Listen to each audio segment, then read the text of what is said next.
So this is your home, Mualani? Paimon can't wait to have a look around.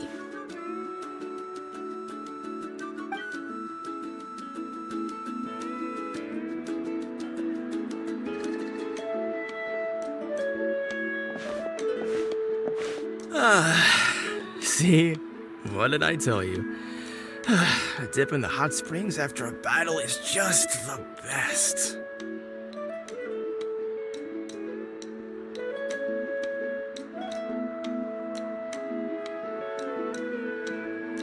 Fetch me a bottle of wine, would you, dear?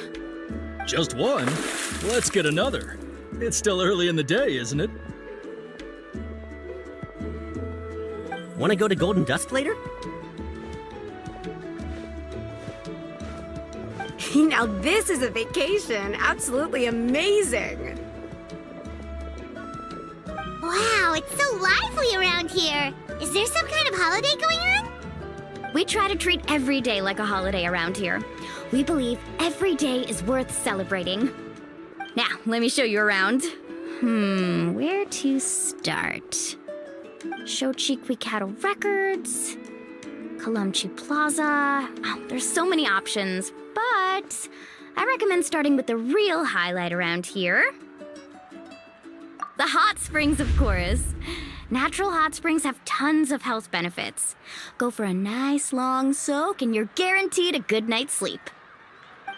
Wait, you want us to bathe? Here? Oh, don't be shy. Come on, I'll take you to get changed. Mualani! Huh? Oh, Auntie Atea! Please, I've told you that just Atea is fine. Do I look that old to you? Were you taking these two to the hot springs? That's right. Oh, let me introduce you. This is the Traveler, and the small one next to her is Paimon. They only just arrived in Natlan, so I'm taking them around to experience our customs. Hi there! I'm Mualani's neighbor, Atea.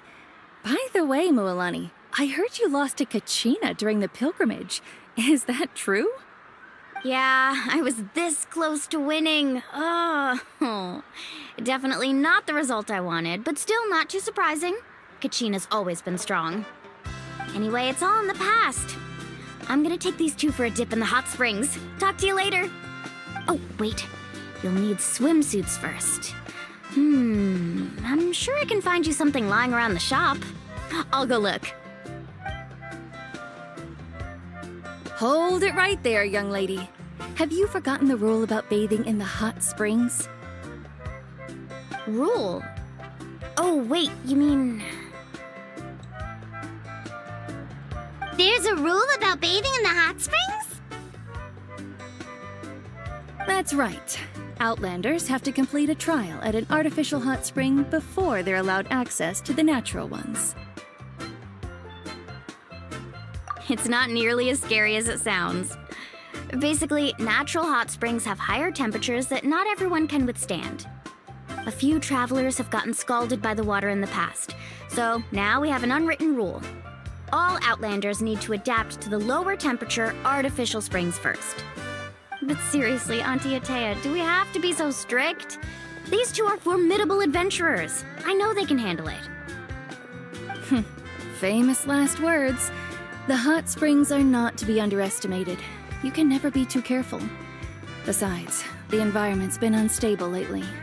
Could be a sign that the abyss is about to attack. Oh, that sounds dangerous. You know, Paimon's really not all that formidable, so careful is good. Exactly. There will be no excessive risk-taking on my watch. Mualani, take them to the artificial spring first. Okay.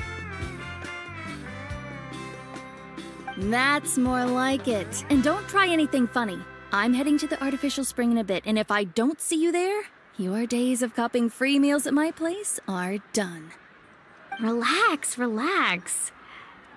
Oh, by the way, Atea, how have you been feeling lately? Much better. How else would I have the energy to keep an eye on all you rascals? Hey, you over there! How many times have I told you no roughhousing near the hot springs? Oh, shoot! That weird lady's back again! Run! Stop right there! Ugh, you need a stern talking to! She sure has a lot of energy.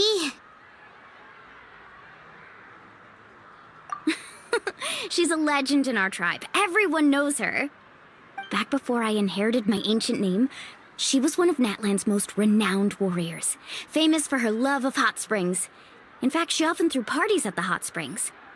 She referred to anyone who came to these parties as her hot spring buddies. The attendees were all respected warriors like Liliuo, Kaiulani, Vichama, oh, and the Archon. If Paimon lived here, she would take advantage of the hot springs too. It's just, during battle, she was impaled in the abdomen by an abyssal monster. The doctors managed to save her life, but they made it clear that she could never bathe in the hot springs again. Abyssal power still exists within her body. Immersing herself in hot water would accelerate the corrosion of her internal organs and the progression of her illness. Oh, no wonder she has so many scars. Paimon had no idea she was so seriously injured. That's normal. She never talks about her injury. She's worked tirelessly over the years to dig up artificial springs so that more and more people can experience our tribe's natural wonders, even though she can't enjoy them herself. I really respect her for that. Anyway, let's head to the artificial springs. If Auntie Atea gets there before us, we're gonna be in some real hot water.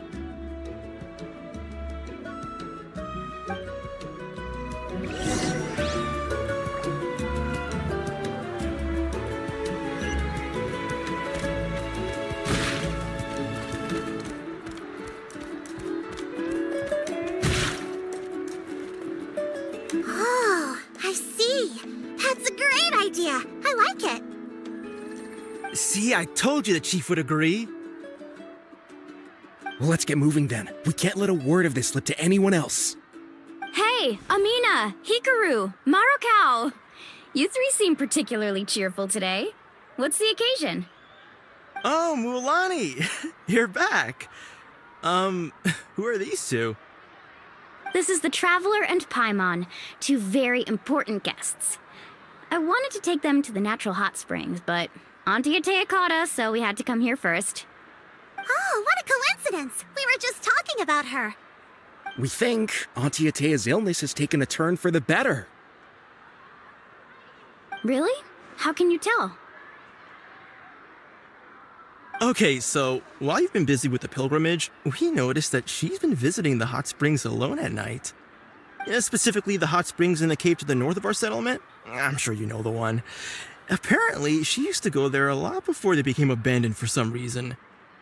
She could never come into contact with hot water before, and now she's visiting the hot springs every night. I mean, it's pretty obvious what that means, right? Yeah, so we got to thinking, what if we renovated the abandoned spring behind her back, then threw her a huge surprise party? Chief Amina thinks it's a great idea too. So, you want in? Of course! How could you even think of pulling this off without me? I'm a little busy right now, though. I'll come find you once we're done at the hot springs. Of course. Take your time. You should focus on our guests for now. These artificial springs are pretty new, but the experience is just as good as the natural ones if you ask me. We really worked hard on them, so I hope you enjoy. And you two, I know you want to focus on Atea's surprise, but don't forget your patrol duties in the meantime. The Abyss could attack at any moment, so we need to stay vigilant. You got it, Chief. We'll keep an eye out. You can count on us. All right, we're off then. See you at the abandoned spring, Mulani.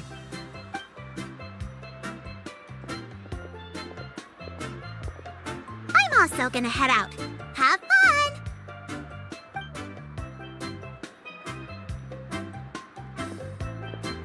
Finally, it's hot spring time! Oh, I already arranged swimwear for you guys, by the way. Come on, I'll show you to the changing room.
So, what do you think? Can you feel the warmth relax every muscle in your body? Yeah, it's so nice. The steam is warm too. The first time I came to the hot springs, there was no calming effect whatsoever. I was such a little ball of energy, the moment my parents looked away, I ran off to the high temperature pools. It was actually pretty funny looking back on it.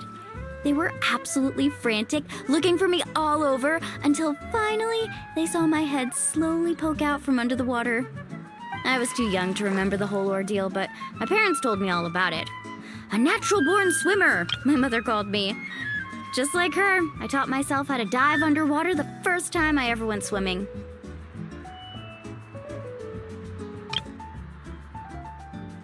So feel free to go for a swim. I'll be right here if you need rescuing. Okay, here goes nothing.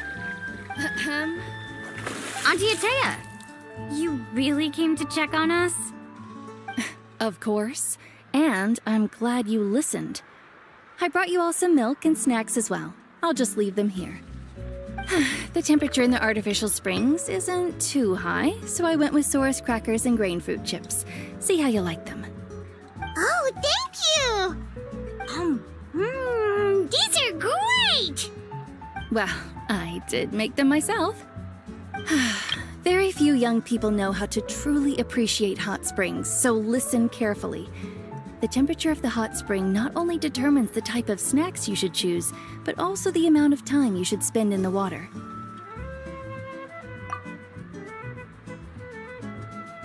To bathe in a hot spring is to completely empty your mind. As such, swimming around the pool is incredibly disruptive and impolite, and something you should absolutely not learn from Mualani. Hey! All right, looks like you were able to adapt to the temperature, no problem. You should be able to switch to the natural springs then. Well, I've got to get going. Oh, and make sure you drink your milk. I'm looking at you, Mualani. I still remember how you used to pour it into the water when you were little. That better not happen again, whether I'm here to catch you or not. Okay. Paimon didn't think you were the type to do something like that. I remember thinking I'd totally get away with it too. But turns out milk is pretty easy to spot when you pour it into clear water. Not my best work. Some people get dizzy if they stay in here too long. You guys all right? Paimon's fine, just a bit stuffed. Looks like you two are naturals. Oh, by the way, I have to leave you on your own for a little while this afternoon. I'm gonna help the others fix up that abandoned spring. I certainly don't trust their aesthetic tastes. Who knows what will become of the place if I leave them unattended? In exchange, though, I can recommend a couple of shops that are worth a visit. Huh? Yeah, she brought us snacks and taught us about the hot springs. We want to do our part too. Friends are supposed to help each other out. We'd feel bad otherwise. Well then, the more the merrier. All right, we should get going. Let's organize the best hot spring gathering Natlan's ever seen.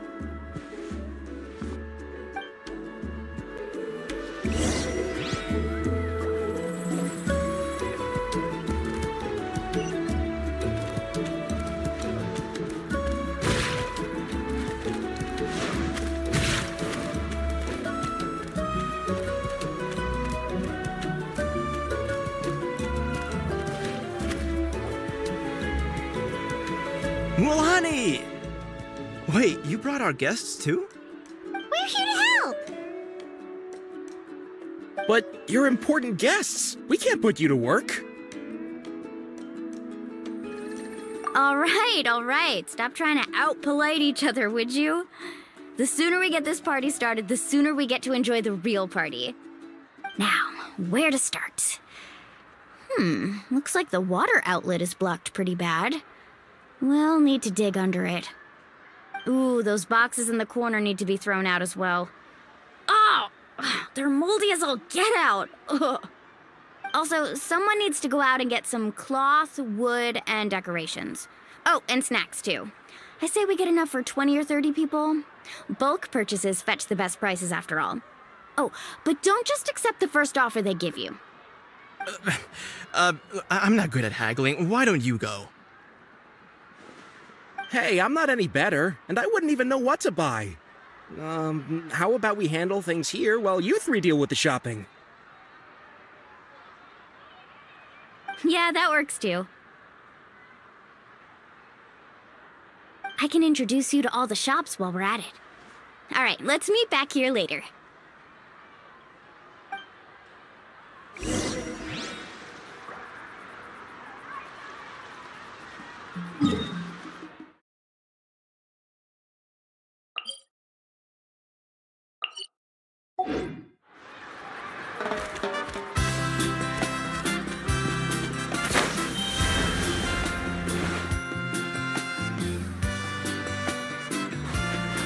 Let's go, Swirly!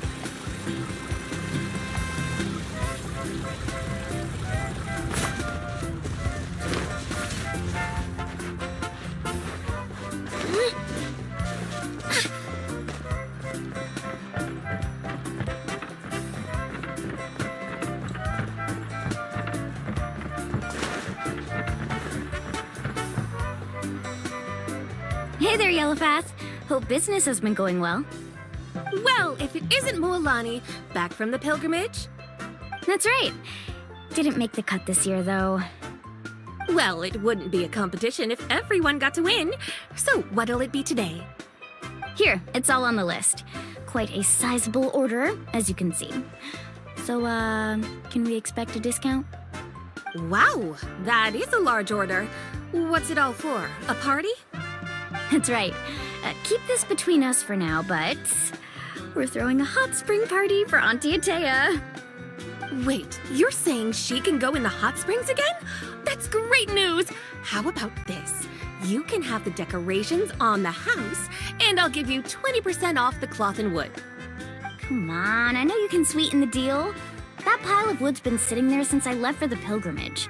At this rate, you need to get rid of it or it's gonna go moldy. All right, all right. Such a handful. Just give me a moment while I pack all this up for you. Wow, that was amazing, Mualani! All in a day's work. By the way, Yellowfath, are these 2 stones for sale? Interested? They won't come cheap.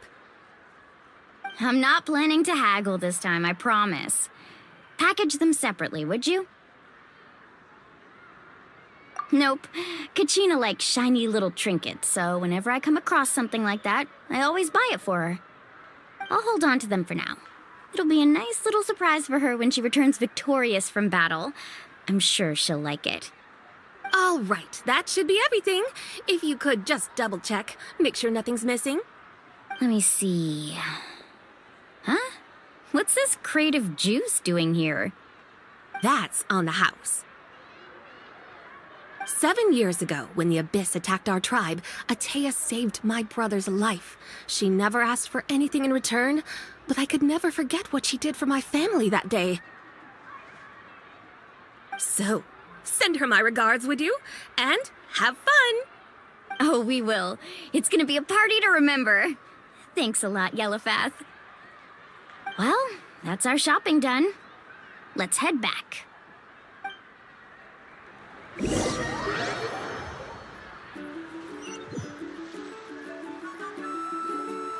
We're back.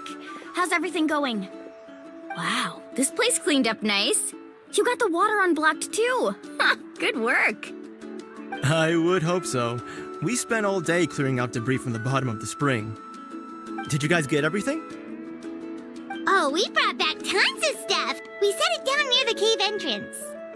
All right then, roll up your sleeves, everyone, and let's get back to work. Actually, why don't you two take a break? I'll handle it from here. Traveler, mind lending me a hand? So, I was brainstorming on the way over, and I'm thinking we could draw something on the wall over here, and the snacks and drinks can go over there.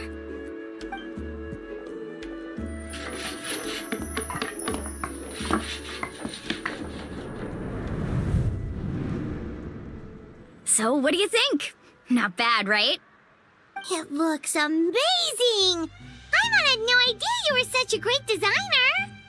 Well, I'm usually the one in charge of the family store, so I'm pretty good at things like renovation and organization. Not to mention, this was totally a group effort. Still, I didn't expect it to take quite this long.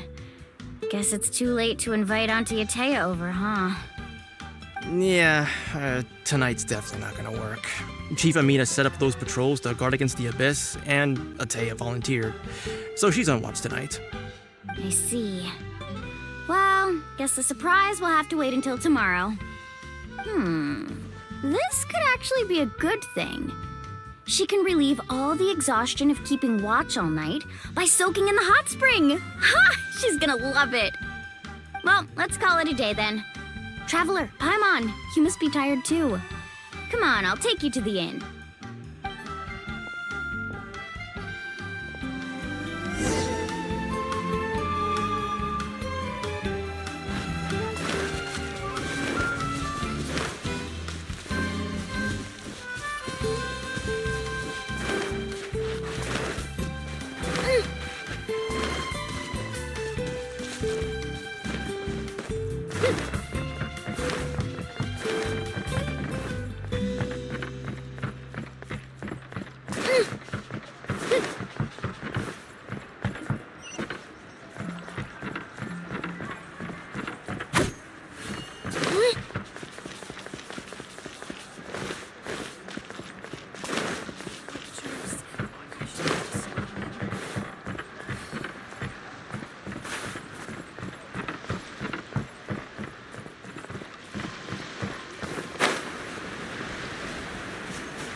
All right, this is it. Get a good night's sleep, okay? I'll see you tomorrow. Yep, good night!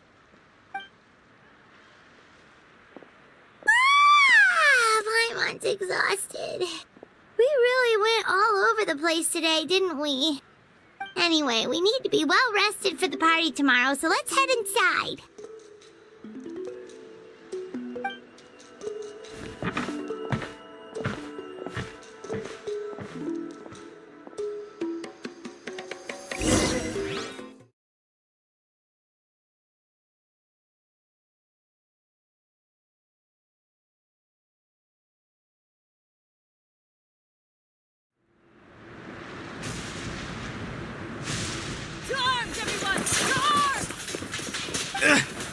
Why now?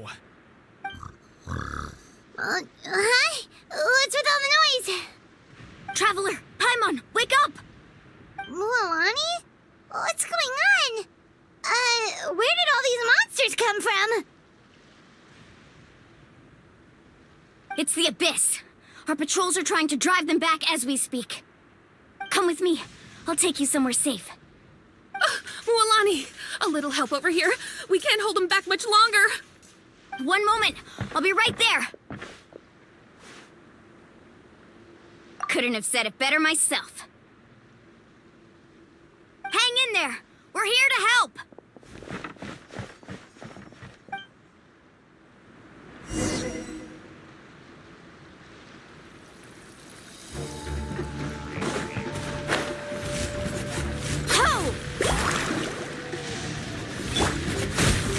Solidify! Let's round 'em I up! will have order!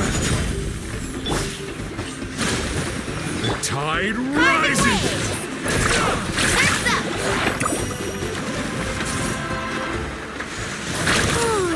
Have they been contaminated by the Abyss? No, they are the Abyss. Destroy them! Let's hope you put up a good fight. All right, let's finish this fast. Ah! Faster!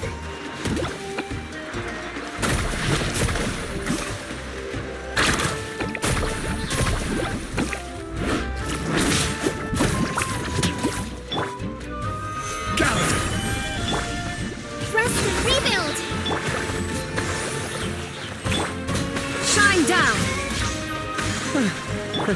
Thank you. I'm all right. Go help the others.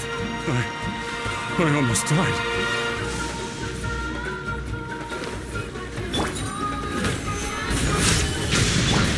Allow me! Let's shred, Sharpie!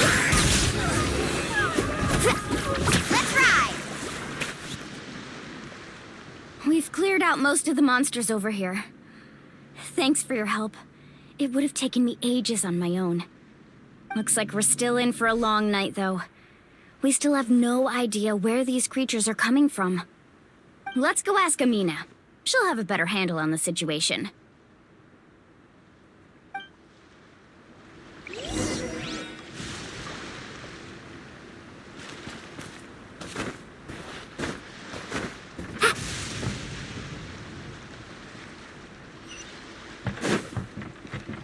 Carving waves!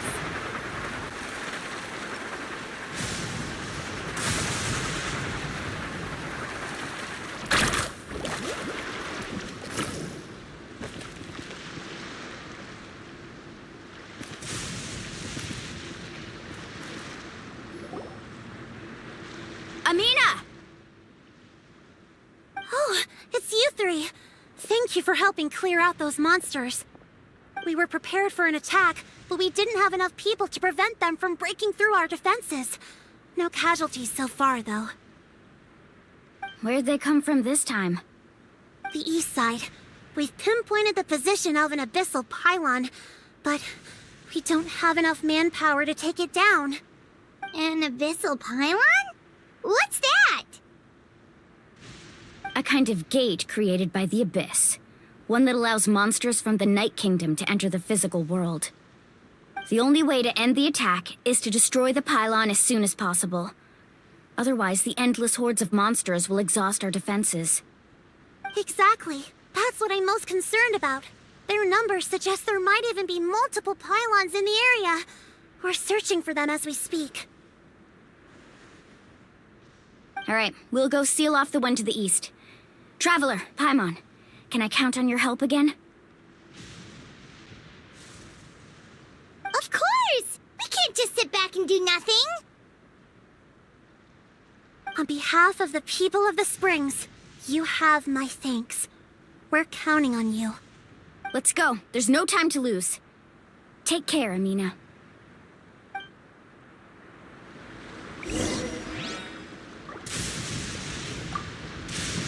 On behalf of the people of the Springs, you have my thanks.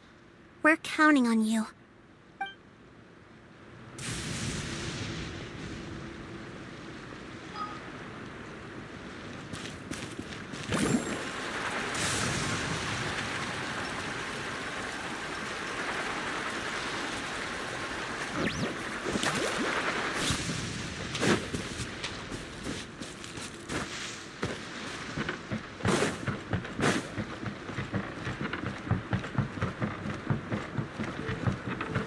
Need a surfboard?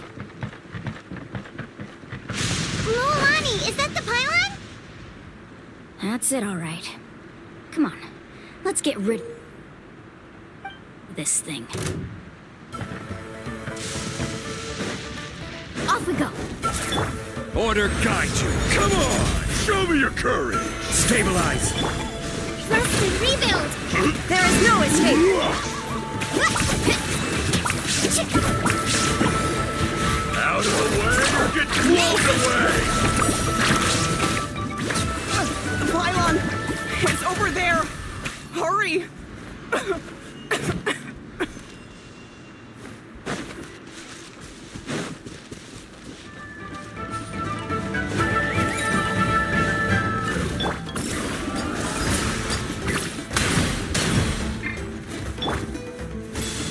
Solidify!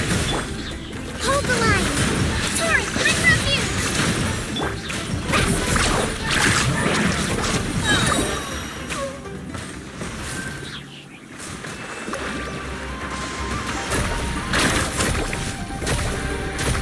Catch an epic wave!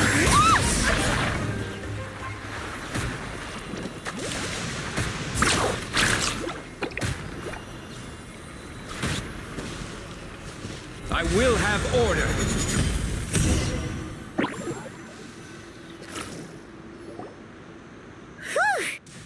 do it, right? I don't see any more monsters, so looks like we're in the clear. Do these attacks happen a lot? Must be hard on your tribe. Yeah, it makes things hard sometimes, but that's how our ancestors have always lived. Besides, the Abyss doesn't care how difficult our lives are. Fighting back is the only option. Come on, we should head back. Huh? What are you looking at? Is there something over there?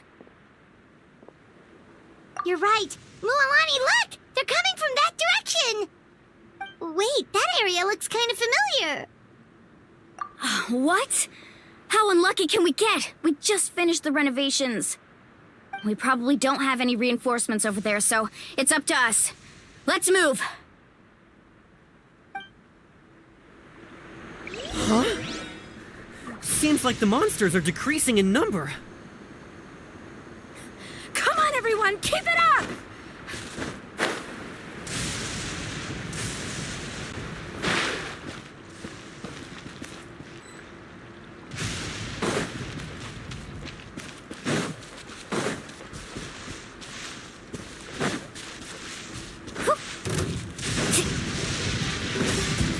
Off we go!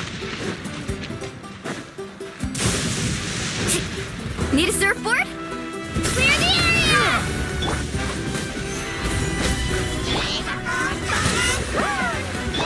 Let's ride! Let's go!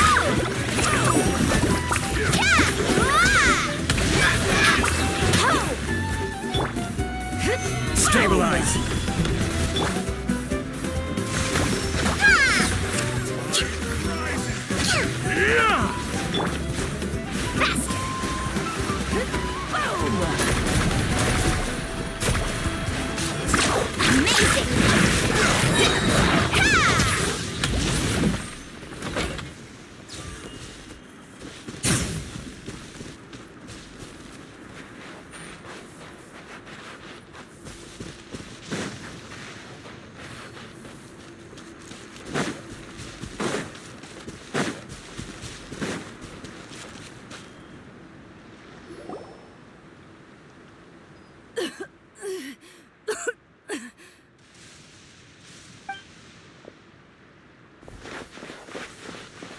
Ateya, what are you doing here? Where's the pylon? Where do you think? If I'm here, means that thing is long gone. I was in a hurry, so it's not my best work. You should check if all the important stuff is still here. Stop talking for now. That wound looks bad. The abyssal power is corroding your body. Is this the right area? Hello? Anyone there?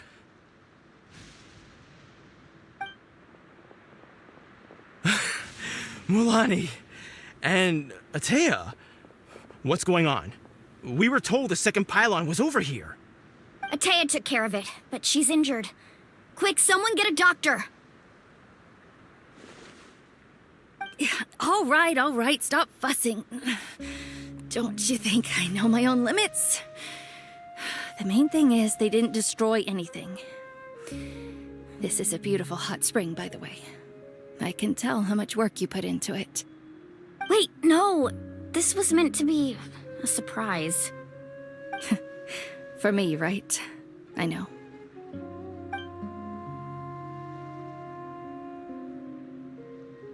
Ateya! You think I couldn't tell you were avoiding me on purpose? Not one of you stopped to say hello today. It couldn't be more obvious that you were hiding something. And you, Mualani, were you the one that brought the snacks? How many times have I told you, you have to choose them based on the temperature of the water? Oh, forget about that. The doctor's almost here, and you're gonna get all better. Then we can have a meal together, and I'll help you make whatever you want, okay? You just have to hold on.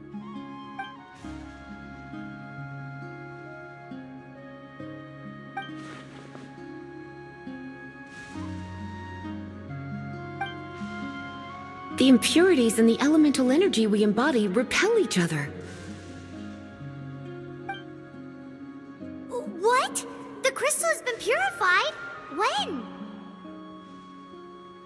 anguish he feels has brought him to tears. I also came across a teardrop crystal. Can you purify it?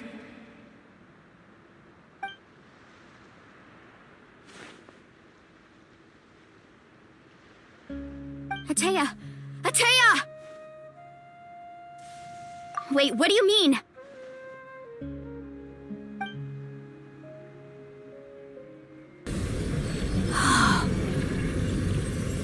What is this? Some sort of purification? The abyssal power, it's being cleansed away. How can that be? I never knew that was even possible.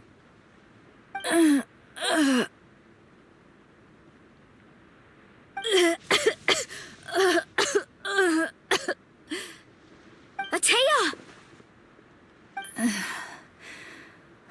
The mark of the abyss. It's gone. Yes, thanks to the Traveler. By the way, Traveler, are you all right?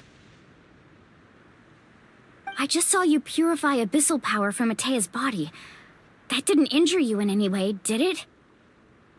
You're sure? Good. Good. Thank goodness. You scared us all half to death just now.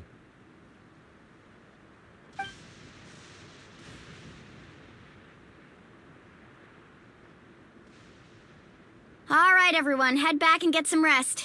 We'll meet here tomorrow. We'll celebrate Atea's recovery and our triumph over the abyss. And most importantly, we'll show the Traveler and Paimon how grateful we are for their aid. Let's make it an occasion to remember. Dismissed! Got it!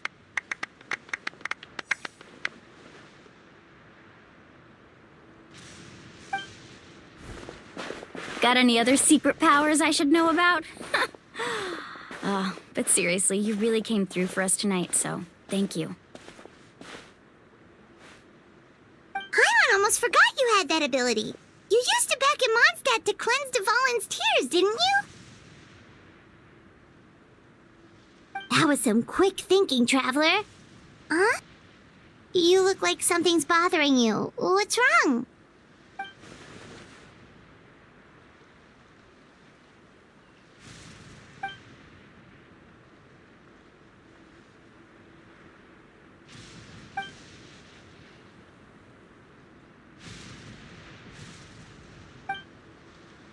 Abyssal power still exists within her body. Immersing herself in hot water would accelerate the corrosion of her internal organs and the progression of her illness. We think Auntie Atea's illness has taken a turn for the better.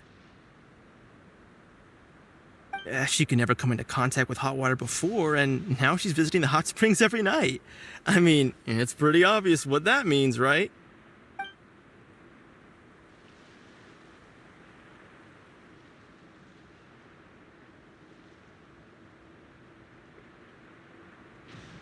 Hello?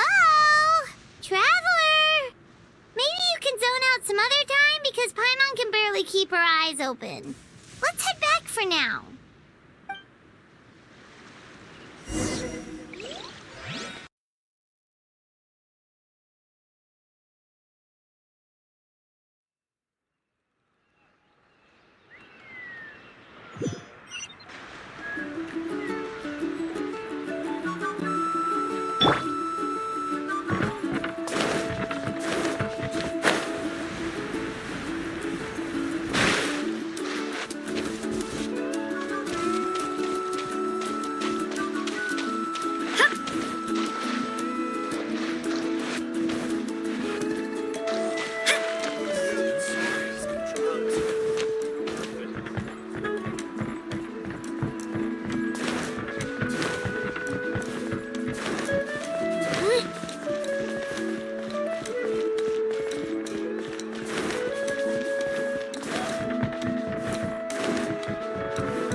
Not interested in hanging out with the other kids?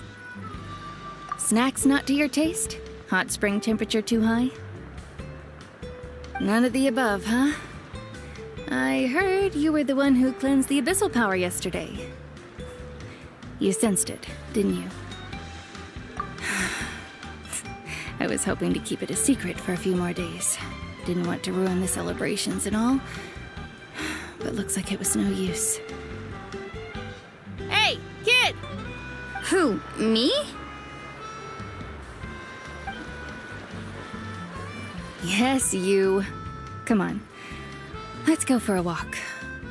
Hey, where are you going? Did something happen? Just going to get some air. It's too noisy in here. You have fun. We'll be right back. Oh, and there are extra snacks in that box over there if they need replenishing. Baked them all fresh this morning. All right, sounds great.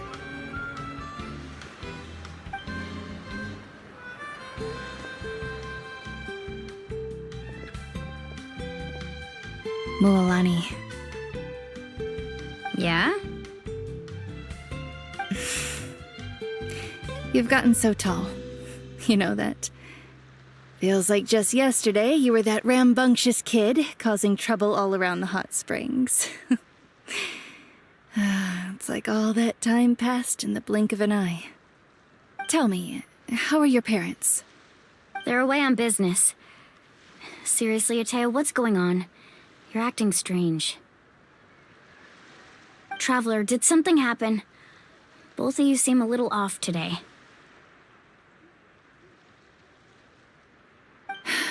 I guess I should explain. I wasn't visiting the hot springs because I was getting better. And that pylon yesterday, I didn't go face it by myself because I was reckless or too anxious to wait for reinforcements. It's because my body isn't going to last much longer. Your friend saved my life in that cave, and because of that, I got to enjoy this celebration with you all. But I'm just a few days shy of the end. The hot springs, I'm just trying to enjoy them for as long as I have left. Oh. Mualani? That better not happen again, whether I'm here to catch you or not. That's what you said back at the artificial spring. I had a bad feeling then, but I didn't want it to be true. I wanted to believe you were actually recovering. You want to know something? Recovery, death, to me, the two aren't all that different. Both are worth celebrating. You've never been resurrected, so you might not understand. But Death and I, we're old pals by now. There's nothing sad about being reunited with an old friend. I lived with regret for a long time. Regret that my illness meant I could no longer take to the front lines, especially as our nation slid deeper into crisis. But yesterday, I was finally able to let go of that regret. Not only because I found the strength to fight the abyss, even at the end of my life, but because I got to see you in action, Mualani. Seeing you out there, it made me realize that I don't need to worry about our tribe or our nation's future. You have the capacity to bring us all together. Even if I was never injured, old age would still take me one day. But I've done what I needed to do. The future is in your hands now. Just remember, whether in life or death, I am always with you. I understand. Seems like you've given this a lot of thought, Atea. Thank you for telling me all this. I'll do everything in my power to protect our tribe, our nation, and live up to the example you set for me. Good. Oh, and if any of you have the chance to meet with the Archon, Could you give this to her for me? A talisman I've carried with me my whole life. It may seem strange to say while I'm still alive, but just think of it as a relic I'm leaving for her. It's brought me good fortune in battle. Even after I became too sick to fight, I never took it off. Just tell her it embodies fond memories and my strength of will. She'll know what I'm trying to say. Don't worry. We'll make sure she gets it. All right. That's all I wanted to say. Let's head back to the party. No use spending what little time I have left being sad.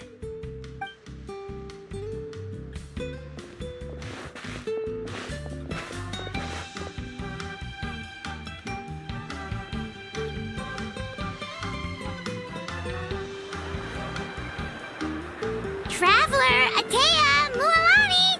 If you don't hurry up, there won't be any snacks left! Excuse me, what did I say about bathing in the hot springs on a full stomach? Hey, are you listening to me?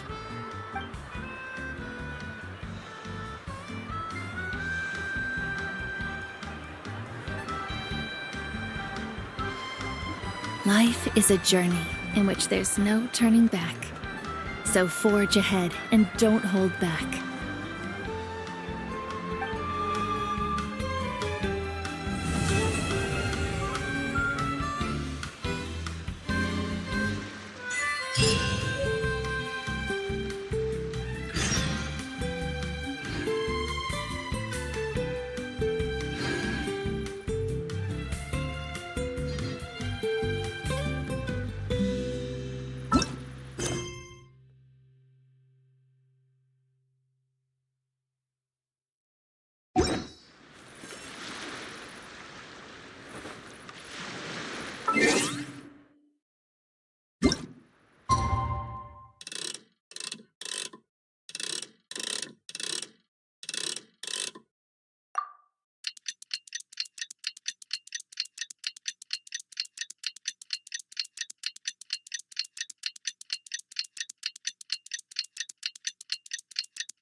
The Abyss kinda threw a wrench in our relaxation, though.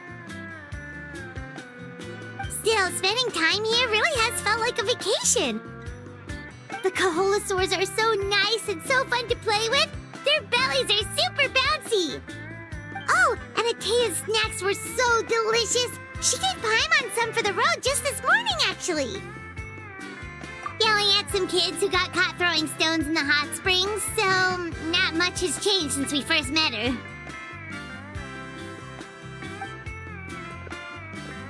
Hey, you guys. Sleep well last night? Yep, this area is so nice. Glad you like it. I was thinking of taking you guys out to do some sea fishing.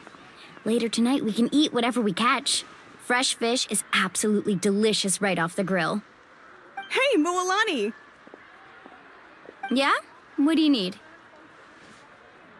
The team sent out to fight in the Night Warden Wars has returned. And Kachina? Is she back as well? Kachina fell in battle. But don't worry, the team was victorious, so the Rite of Resurrection will be held in the stadium soon.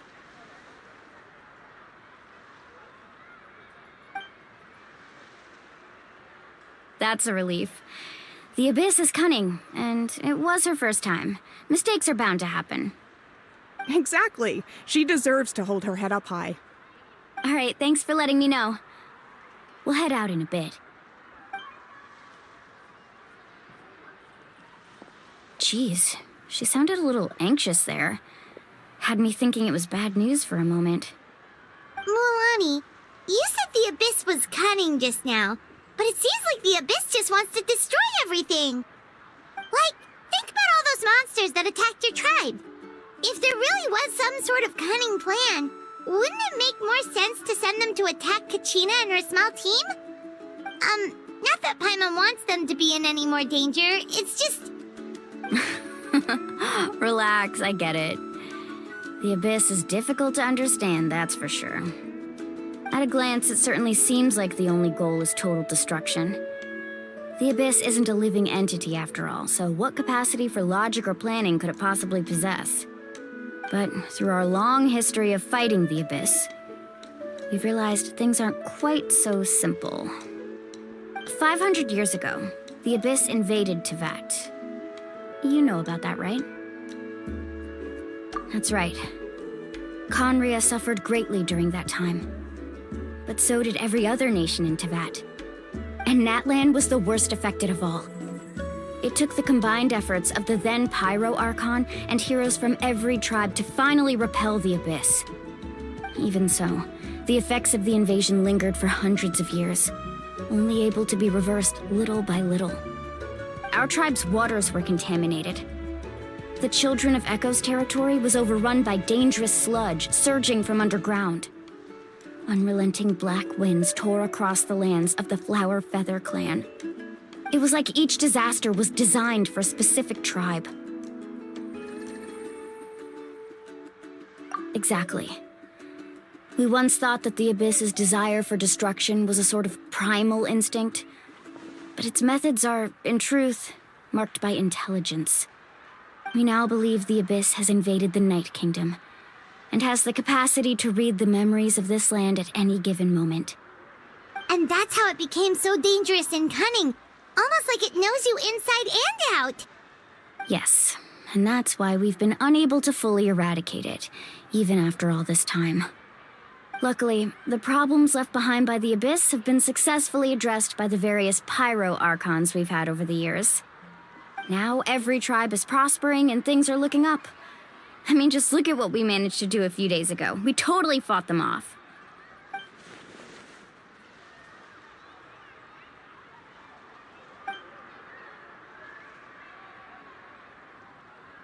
You must have had to sacrifice a lot to get to this point. Every battle, every sacrifice is in pursuit of a future where we get to stop fighting. Responsibility, duty, unavoidable burden. Everyone in Natlan views the war differently. But I believe we will be rid of the Abyss one day, and the efforts of all who fought against them will become a story for the ages.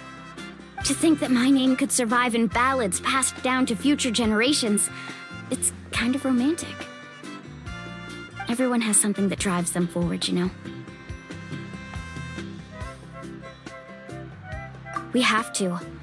Not only for ourselves, but for our future. Anyway, let's head to the stadium. Our fishing trip can wait until Kachina's back with us. The sea's not going anywhere.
can't. I can do it!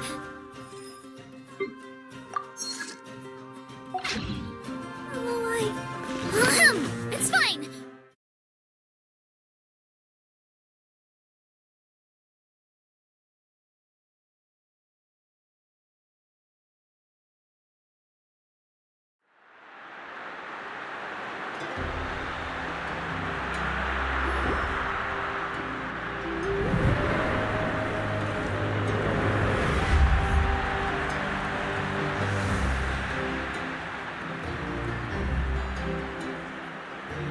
Whoa, this place is packed already!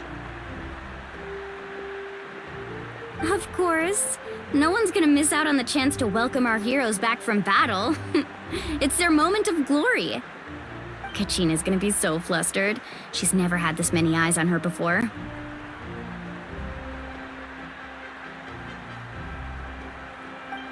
Yeah, she doesn't seem like the kind of person who likes being the center of attention. Looks like I'm just in time. Kinich, you're here! Yeah, a commission ran longer than expected, but I made it. I heard about the incident with your tribe, Mualani. Is everyone alright? Yeah, it's all taken care of. Our new friend here's got some tricks up her sleeve, by the way. She's just as strong as Kachina made her out to be. Hey, look! Is it about to start? That's right. Someone will come out and recite a eulogy, and then we'll sing the Ode of Resurrection together. Come on, let's find a spot with a good view. When the singing starts, just follow my lead and you'll be fine. Let's go somewhere higher up so Kachina can spot us.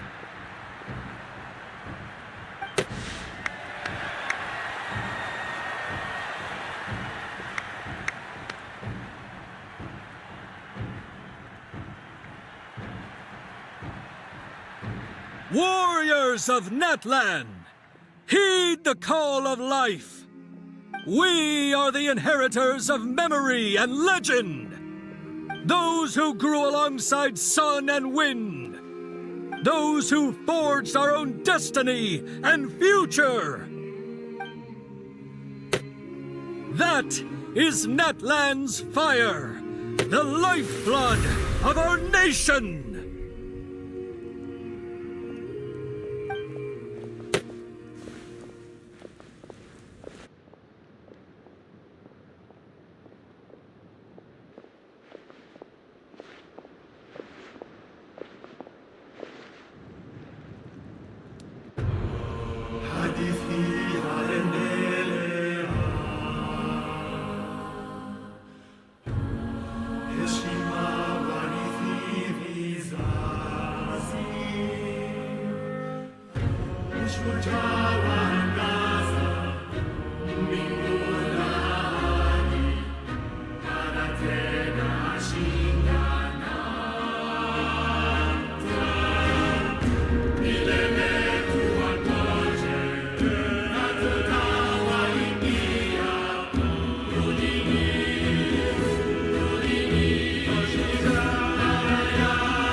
I could not find Kachina within the Night Kingdom, or locate her ancient name.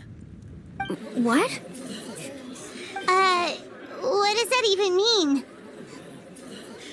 Usually once the ode is complete, the Pyro Archon and resurrected person will emerge from the flames. But something went wrong. What's going on? This has never happened before. Well, I think it's pretty obvious. Clearly, the team sent to fight the Abyss didn't win after all. Think about it. The Ode rekindles all victors. We've witnessed it countless times. Since the Archon couldn't find Kachina in the Night Kingdom, that must mean there's more to this victory than meets the eye. Hey! You just haven't gotten over the fact that Kachina beat you in the pilgrimage! Pathetic. The both of you. Your wild guesses are misplaced. We completed our mission. Maybe you did, but who's to say whether that little girl even contributed at all? Maybe she got scared and ran off. Why would the YUB recognize someone like her, even if she was on the winning team? How dare you insult a hero of Natlan like that? Kachina sacrificed herself to repel the Abyss. She doesn't deserve to be subjected to your vile rumors when she's not even here to defend herself. Calm down, Mualani. There's no point arguing with the likes of them. I can't just sit here and let them slander her like that. To insult a hero of Natlan, the person actually has to be a hero.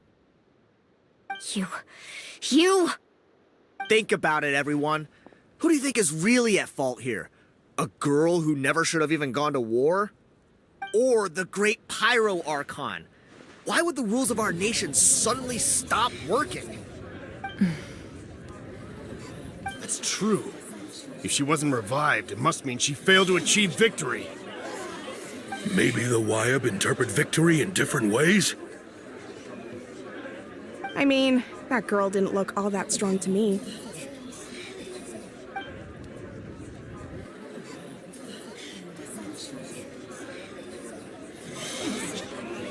Kachina wouldn't have run! That's not like her at all! No, she's been waiting for this moment for too long. No matter how daunting the situation, no matter how scared she might feel, she's always the first person to stand up and face it head on. We don't even know what happened, so don't you dare try to use this as an excuse to vent your anger or slander her reputation. Fine. We'll find out what happens soon enough. Then, we'll see who truly deserves glory. That's enough. There is no doubt about today's victory, or Kachina's part in it. She is a hero worthy of our admiration and celebration. However, the failure of today's ceremony is undeniable. Kachina has not been rekindled, and I offer you all my deepest apologies as I continue to investigate this matter. To prevent further casualties, I have decided to suspend the pilgrimage until this matter is resolved. What? No one is all-knowing. No one is infallible, not even myself. But doubt is a means by which we seek the truth, not a weapon we wield against others. I didn't mean it that way, Archon. If there are things you wish to clarify, then ask me directly. Doubt my answer if you wish, but now's your chance. You have concerns? State them. No, of course not. Even though I have said nothing to change your mind, then it would seem the truth never mattered to you at all.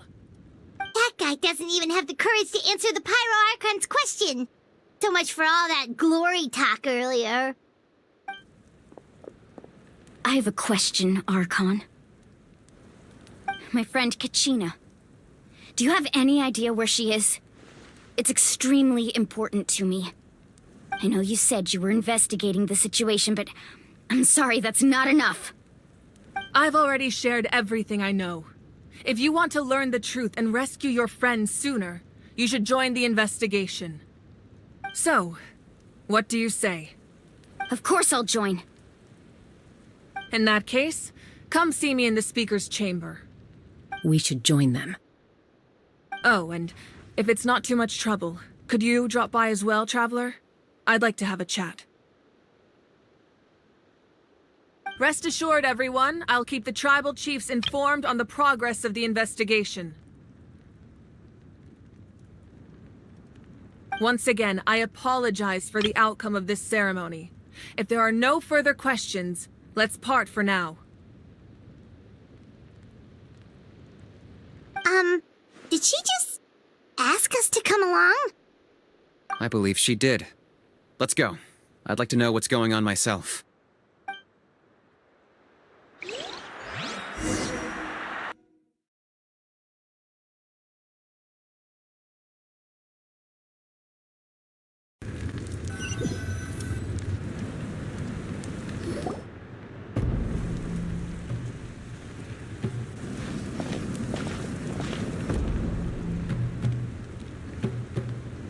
The situation is urgent, so I'll get straight to the point. Kachina is undoubtedly a hero of Natlan, and I'm deeply sorry this happened to her. There's been unrest in the Night Kingdom, but I don't know what's causing it. As a result, I've been unable to track down her location. Until we find and address the cause of the unrest, the Ode of Resurrection will continue to be ineffective. And that means Kachina won't be able to come back? That's correct. Not until the problem with the Night Kingdom is resolved. How long will that take? It's hard to say. Kachina always dreamed of fighting the Abyss, of doing her part to defend Natlan. She wasn't afraid of death because she knew, if it came down to it, the Pyro Archon would be there to bring her back to life. Whenever we sat down together, exhausted from training, she would always hum the Ode of Resurrection. She was supposed to come back to us. We were supposed to hug her and celebrate with her and share her joy. We supported her every step of the way, but what are we supposed to do now? Sit peacefully and wait for her return? Lose ourselves in grief over her death? Tell me, are we her friends? Or her murderers? That's not fair, Mualani. It's all right. I understand your rage and your grief. Kachina's life means a great deal to me, Mualani. Believe me, I want to bring her back as soon as possible. I would give you that peace of mind if I could.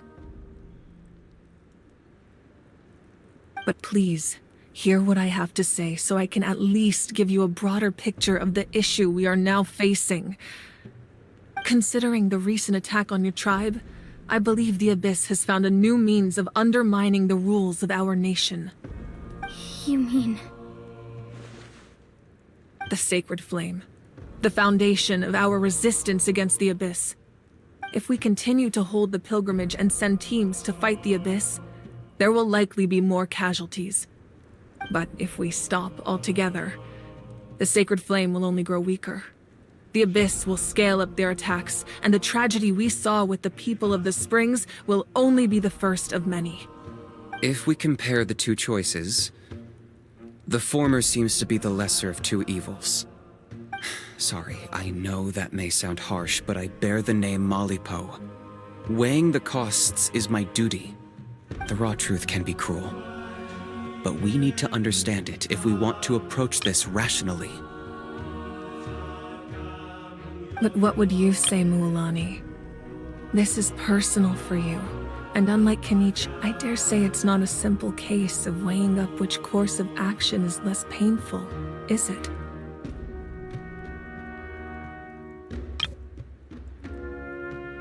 No.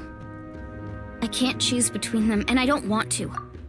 Saying that one is preferable over the other is disrespectful to the people who suffered. You're saying it doesn't matter whether I suspend the pilgrimage. The consequences will be equally painful. Yes. What happened to Kachina breaks my heart. But I couldn't bring myself to sacrifice other people for her sake. And that is the crux of the problem. It's not simply a matter of choosing the lesser of two evils. Either way, there will be people who suffer. And the end result will be the same. Belief in the pilgrimage will waver. Once doubt has crept in, the people will no longer unite in battle against the Abyss. And that is exactly what the Abyss wants. Their ultimate goal isn't to break the rules that make the Ode of Resurrection work. It's to destroy the people's faith in them. To prevent what happened to Kachina from happening to anyone else, we need to suspend the pilgrimage. So that is my current plan. And in the meantime, I've made efforts to strengthen each tribe's defenses. Then, we have to find another way of strengthening the Sacred Flame to keep the Abyss at bay.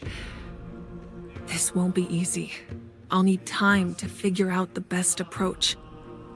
I understand your anger, Mualani, but I hope that provided some clarity at least. Wow. Paimon thought things were gonna get heated for a second, but the Pyro Archon took the time to explain everything so patiently. I owe you an apology, Archon. I let myself get carried away earlier, and I'm sorry. You're right. We need to focus on finding solutions. We could always hold the pilgrimage without sending a team to fight in the Night Warden Wars. That way, we would still be able to fuel the sacred flame. I've considered that, but the two events have nearly always been linked. Without the chance to fight the Abyss, pilgrimage rankings lose their prestige, and competitor numbers will drop. With fewer participants, the amount of contending fire produced will decrease, and the vicious cycle will continue indefinitely. So, essentially, the Abyss is taking Kachina hostage.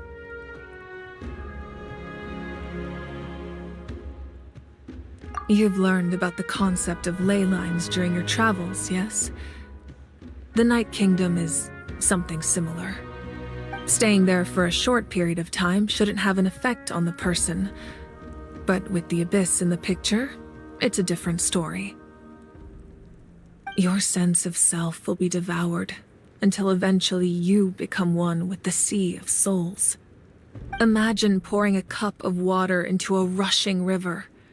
You can try to scoop up another cup, but there's no chance it will be the same water you had before. I won't sugarcoat it. That is the danger Kachina is currently facing. Just like you said, Archon. Both of these problems need to be addressed. You can focus all your efforts on dealing with the Sacred Flame. I will go search for Kachina. The Abyss poses the same threat to you as it does to her. It is very possible you will not return. Knowing that, do you still choose to go? Kachina's waiting for us to rescue her. That's all that matters. I failed to protect her during our campaign, but I can make it up to her now. I choose to go as well. Traveler? What do you think? Understood. Then I'll support you in any way I can. The Masters of the Nightwind have a technique that can extract an ancient name from the ley lines. If we can find Kachina's ancient name, I can use the link between them to pinpoint her position within the Night Kingdom. Then comes the hard part. You need to visit the Night Kingdom in person and rescue her. But isn't the Night Kingdom a land of souls? Can we even go there? Under normal circumstances, only the consciousness can enter. But there is a way to go there in person. However, know that the Night Kingdom will attempt to repel you, and the Abyss certainly won't leave you be. That's fine by me. Same here. Fighting the Abyss is nothing new for me. So, Paimon's the only one who's scared? Well, if you're going, Traveler, Paimon's going too. Citlali of the Masters of the Nightwind once created an artifact that can be used to communicate with the Wyab. We call it the Spirit Speaker Stone. It was originally used as a ceremonial artifact wielded by the tribal chiefs, but that spiritual quality also means it can be used to search for an ancient name. That was the artifact I delivered to the Scions of the Canopy a few days ago. Didn't think I'd be hearing about it again so soon. Thank you so much for your help, everyone. Your thanks are unnecessary.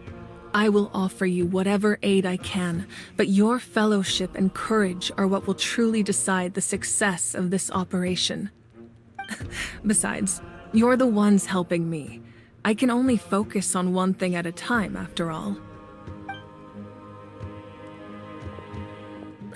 Traveler, I certainly didn't expect our first conversation to be so serious. I've heard all about your accomplishments. Ever since you arrived, I've been hoping to meet you and offer you Natlan's highest level of hospitality. Why? Why? Is that not what happened in the other nations you visited? Yeah, things were pretty complicated at the start. And, in the middle. But our reputation's solid nowadays. That's more like it. After all, I've heard you're someone who transcends fate. Perhaps even more than you can imagine. But we can talk about that some other time. Ideally, this would be the perfect night for a drink and some musical ambiance. But there are important things to be done. Oh, I almost forgot. Atea was wounded in the fight against the Abyss. She wanted us to give this to you.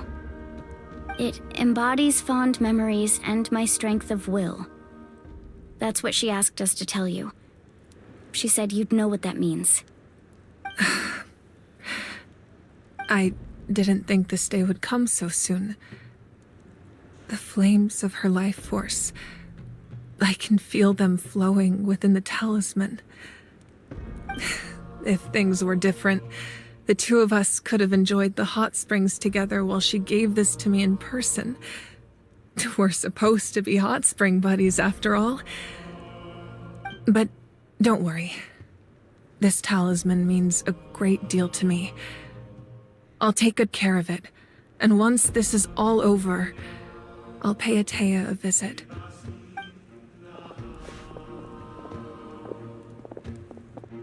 You said you didn't want to jeopardize the production of Contending Fire. But that's not at all why you decided to suspend the pilgrimage, is it? You're right. Even now, the production of Contending Fire is far from sufficient. The gradual corrosion caused by the Abyss has resulted in a massive shortage of pyro energy, and we're currently at the breaking point.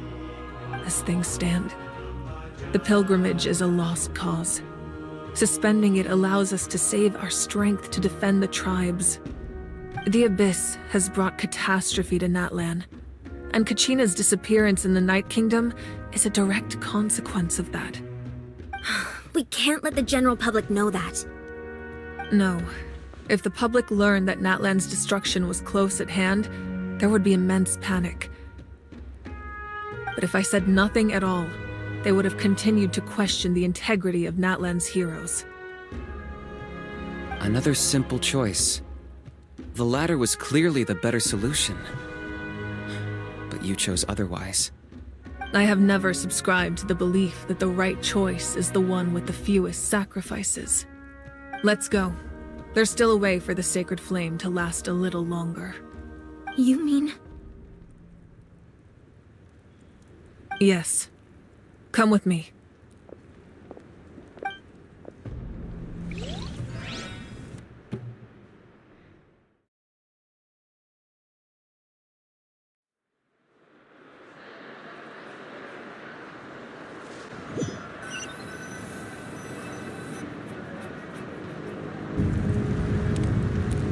The sacred flame must never go out. Not only does it strike fear in the Abyss, but it's also the pillar of Natlan's stability. So until our heroes are ready, I will sacrifice my power to keep it burning. But that can only last so long. I think we should focus on the remaining ancient name-bearers. Don't let desperation cloud your judgment. Those chosen by the Wyab have already embarked on their destined path. It is for them to decide how that journey ends, not us. All we can do is support them. Even so, for you to make this sacrifice, it's not right. If not me, then who? No other is capable of sustaining the sacred flame. I possess great strength, but I'm not above my people. This is part of my duty.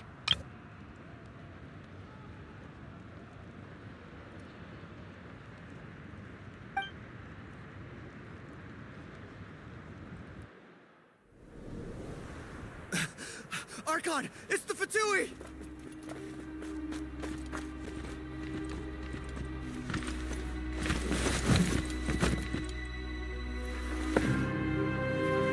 The Archon of Natlan. A force to be reckoned with. The secret of the ley lines is no secret to me. Long have they been destined for ruin. And since the oath made 5 centuries ago remains unfulfilled, what use is the Gnosis in your hands? I don't know what you mean. But it sounds like this is about more than the Tsaritsa. In times of crisis, someone must pick up the mantle of salvation. Your plan has reached an impasse, and now it falls to me to create new rules for Natlan. But before the dawn of a new age, the old must be destroyed.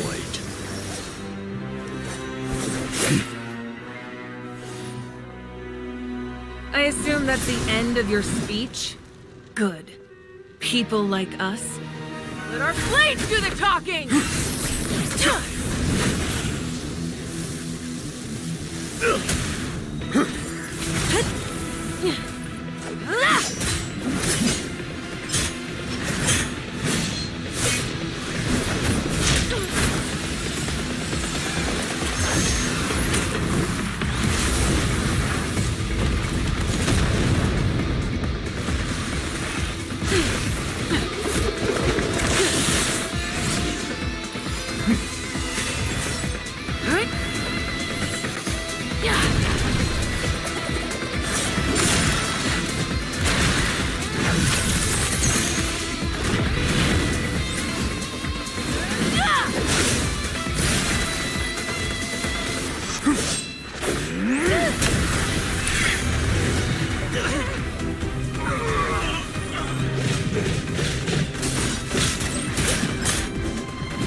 Masters of the Night Wind. Send word. The captain and his followers must be apprehended.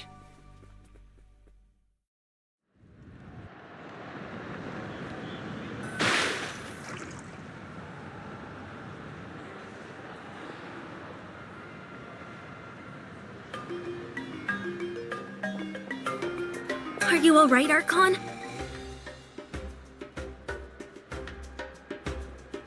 He was a formidable opponent.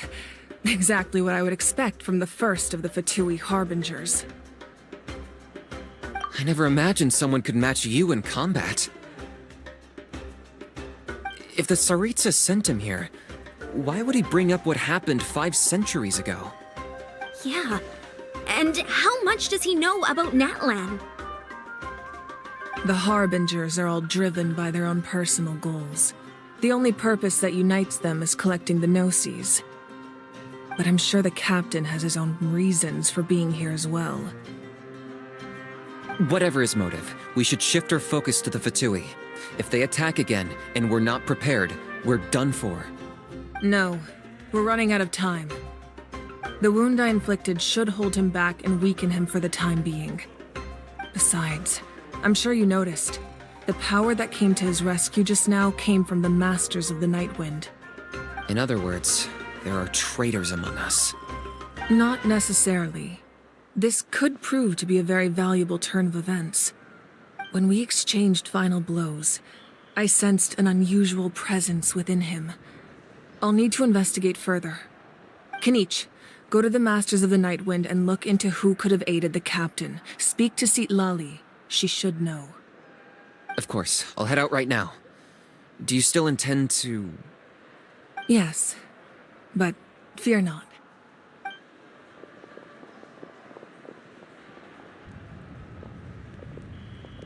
Natlan's strength has never rested solely in its Archon.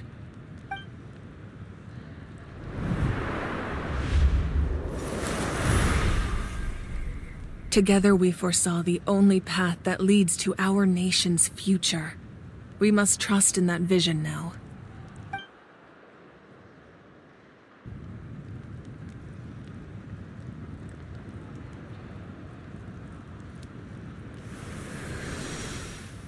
Is everything okay, Archon?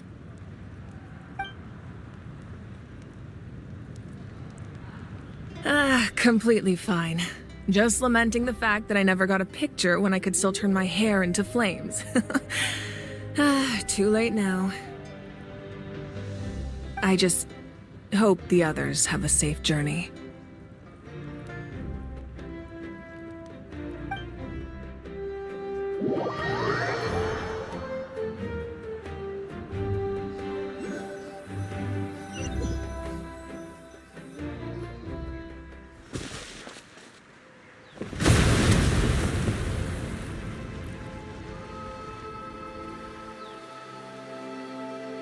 What's happening at the stadium? Did something explode? It feels like the Archon unleashed her power. She must be fighting a formidable opponent. Should we go back and check what's going on? Have faith in the Archon. She wouldn't lose in a one-on-one confrontation. Once we find Kachina's ancient name, we'll head right back. Okay, let's just keep climbing. Emon really hopes nothing goes wrong.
What can you tell us about the scions of the canopy? The tribespeople are very adventurous. Oh, kinda like us then! I'm not so sure. You don't strike me as the type to enjoy danger. The scions of the canopy are a bunch of thrill seekers. They love extreme sports like rock climbing, rappelling, volcano parkour, or even bungee jumping without a rope while a Yunkasaur stands at the edge and uses its tongue to catch them. Sound like something you'd be interested in? Okay, that does sound different from our usual adventures. Paimon's not doing any of that. She can just cheer you on from the sidelines.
That's Wyna, the tribal chief. Let's head over to him.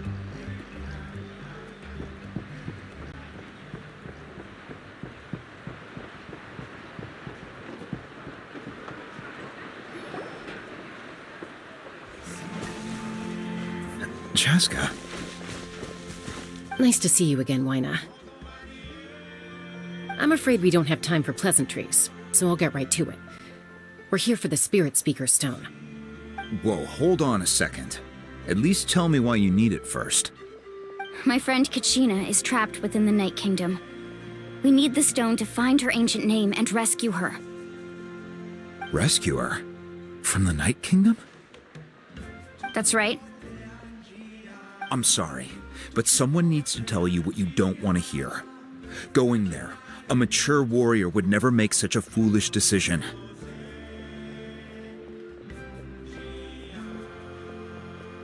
The nature of battle is unpredictable. You never know how it's going to end. Losing a friend is tragic, but when that happens, the best thing you can do is focus on how to prevent further casualties. I appreciate what you're trying to say, Chief Wyna. But if the price of maturity is abandoning a friend in need, I'll choose foolishness any day. If Kachina's still holding on, then so will I. I thought you might say that. Is something wrong, Wyna? This doesn't seem like you. Life isn't complete without taking risks. That's always been your mantra. It's nothing. The Night Kingdom is a dangerous place. Can't blame me for checking if you were up to the task. If you're that determined, far be it from me to stop you. Here's the stone. Keep it safe, okay? It's not like we have a spare. Thank you.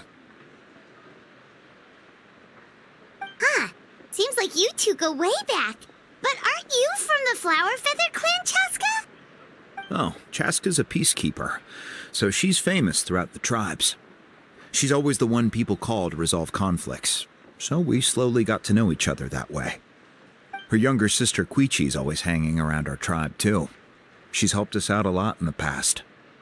Oh, you have a younger sister? Yes, I'll introduce you to her sometime. But let's get back to business. Wyna, how do we use the stone? As you probably know, your intended destination is completely different from the real world. The Night Kingdom is like a river flowing with concepts, and the ancient name you seek is like a tiny fish swimming downstream.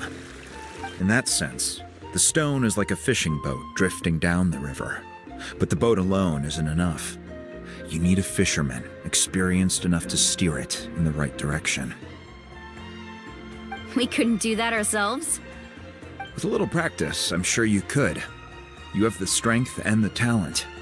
If you want to make sure this works, though, I could recommend someone to you. Who? Vichama, a legendary warrior and scout from our tribe. He's got a keen eye and a well-honed intuition. Even his ancient name means to seek. If you're fishing for a name, you're gonna want him on the boat. Vichama? Why does that name sound familiar? He's one of Auntie Atea's hot spring buddies. I've heard stories about him. Where can we find him? Ever since Malco passed, he spends most of his time gazing out at the scenery from the cliff tops. Follow the path that way, and I'm sure you'll find him. Thank you. We'll go look for him there. Good luck. I hope everything goes well.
Someone admiring the scenery from the cliff tops.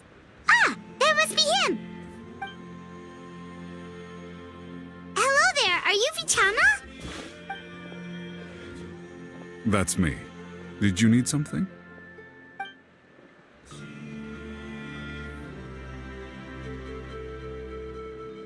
What? You're saying you can bring someone back from the Night Kingdom? How is that even possible? No, if you really think about it, anything's possible in that kind of place. But that would mean... Are you okay? You don't look so good. Everything's fine. I'll help you, but I do have a small request. After I help you find Kachina's ancient name, I want to use the stone to look for my friends as well. Your friend? Oh, why not mention someone named Malco? Is that who you're talking about? Yes, but I'd rather not get into it if it's all the same to you. That's not a problem. We agree to your request. Yeah. Since you're helping us find Kachina's ancient name, it's only right that we return the favor. Then we're agreed. Can I have a look at the stone?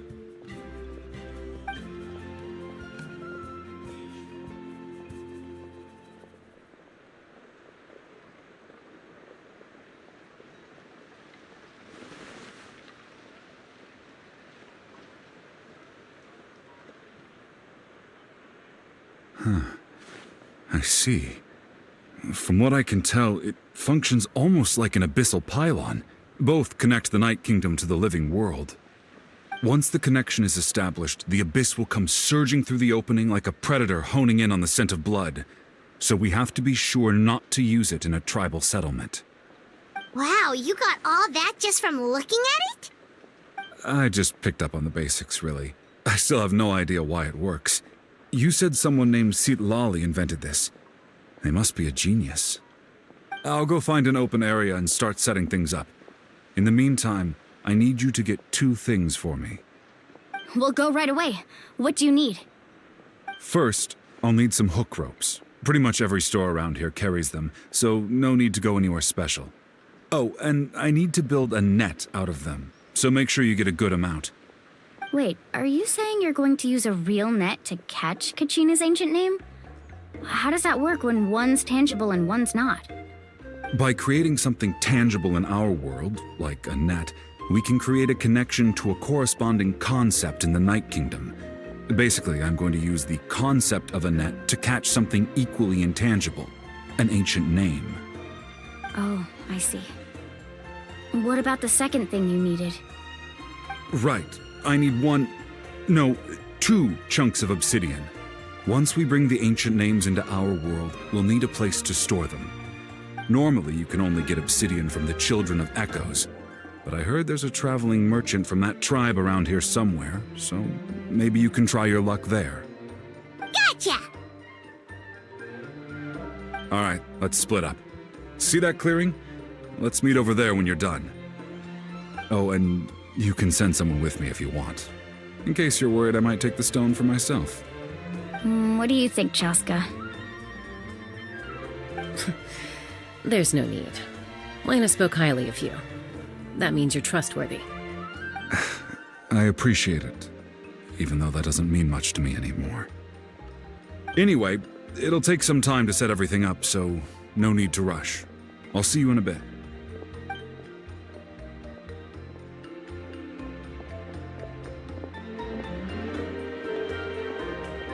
What an odd guy. He seems so defeated, but also really invested in the stone at the same time. I don't have any more insight than you, Paimon. Let's just focus on the preparations for now. Hang on, Kachina. We're coming for you.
Get greedy. The goal of rock climbing isn't to climb fast. Hello. Do you have any hook ropes for sale? Hook ropes? As in rock climbing equipment? Yes. How much for your whole stock? Oh, the whole thing? Let me see. That would be 30,000 mora in total. Deal? Deal. Wait, really? What, you want me to drive down the price? We just need these as fast as possible. Thanks. Oh, no problem at all. I'll even pass along some information on the house. These ropes are usually used by rock climbing enthusiasts. If you want to learn, Roka's the person you want to ask. All right, that's everything. Here you go. Now we need the obsidian. Let's go talk to the traveling merchant Vichama mentioned.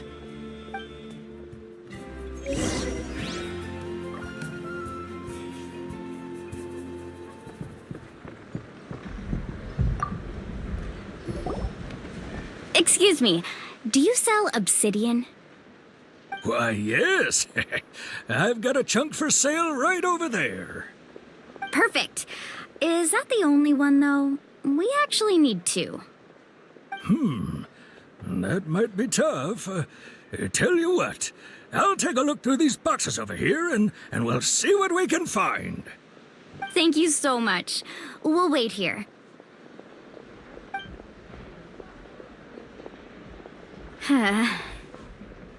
Relax. Everything's going according to plan. I know, it's just... I could tell Vichama feels the same way about his friend that I do about Kachina.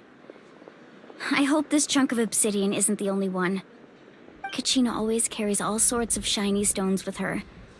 If I was the one trapped in the Night Kingdom, she'd have a whole pile of obsidian ready in a heartbeat. Well, would you look at that? I did bring an extra. Here you go, young lady. How does it look? Perfect! Thank you. How much do I owe you? If you hadn't shown up, these stones would have just sat here collecting dust. I'll take 3,000 mora for both. Here you go. By the way, I heard you mention Vichama just now. You running an errand for him, then? How's he doing? Malco's been gone for 5 years now. It's about time he started to move forward. Do you know what happened between them? I heard about it in passing while I was out drinking one night, but I don't know all the details. Vichama and Malco grew up together, and even made a name for themselves together. Malco was an amazing fighter, capable of knocking out multiple opponents in a single hit, while Vichama excelled at scouting and analyzing the battlefield. The two made an excellent team, and managed to beat back the Abyss several times. 5 years ago, they both emerged triumphant in the pilgrimage, and were placed on the same team to fight the Abyss. But on the eve of battle, the Abyss launched an attack on their tribe, and Vichama suffered an injury to his leg while attempting to rescue someone. Then what happened? The team agreed that he couldn't fight the Abyss in his condition. Vichama didn't argue. He knew going to the front lines with an injured leg would make him a burden in battle. So they raised the issue with the 5.0 Archon, and she agreed to let him stay behind. It's just... Malco and the others ended up facing hordes of abyssal monsters in numbers that far exceeded anyone's expectations. The team made an error in judgment, and they fell to the onslaught. Vichama went into a deep depression after that. He blames himself for everything. Oh, you're not wrong. But it's possible he chooses to blame himself. Not because he did something wrong, but because he wasn't able to do anything at all. I've tried convincing him to move forward, to stop dwelling on the past. But the shadow of Malco's death hangs over him still. The Abyss has caused so much suffering, and some wounds never heal. I wish there was something he could do to make himself feel better, but... anyway, that's the gist of it. Maybe you could help him talk things through sometime. I would really appreciate it.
I just saw a brick that wasn't properly stacked.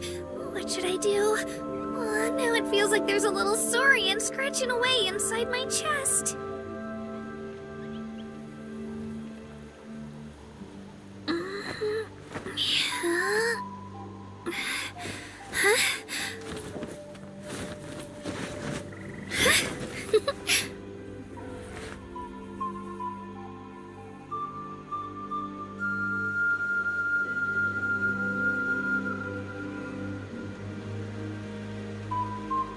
I can do it.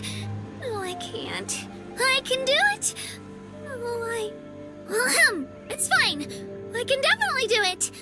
Right?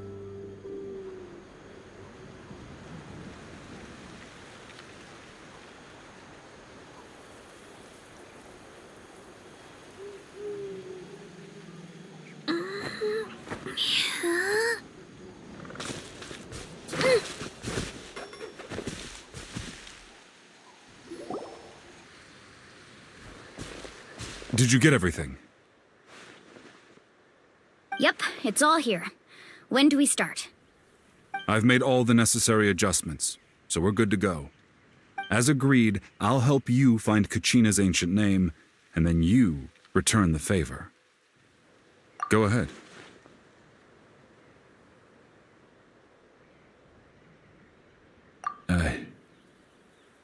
Yes. After Malko fell, I scoured the battlefield to see what happened.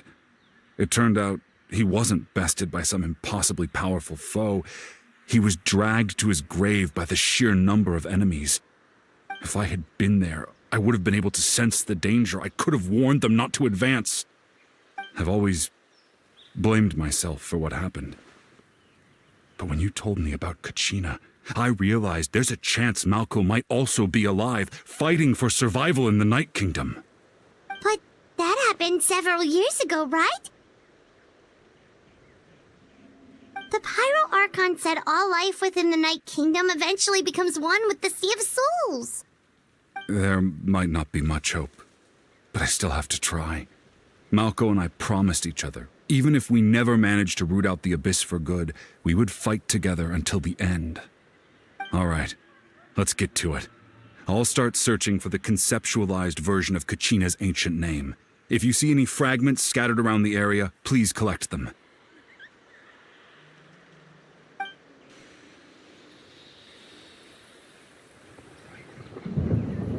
Make sure you prepare yourselves for battle. As I said, the stone will link the mortal realm to the Night Kingdom. The Abyss will likely emerge in response. Look at that golden thing. It must be one of those fragments Vichama mentioned.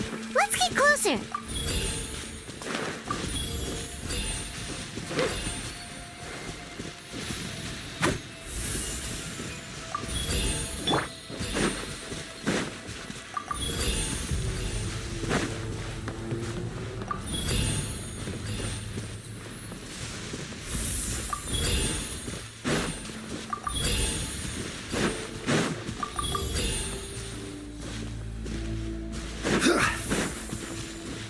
Whoa, monsters incoming! Watch out, everyone!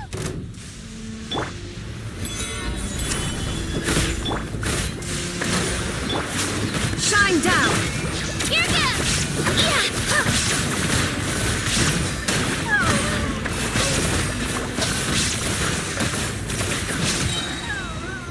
This is order.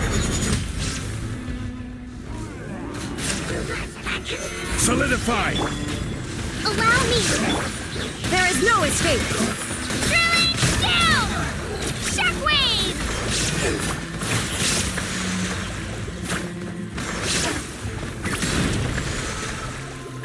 How much longer, Vichama? Not long! We're getting close!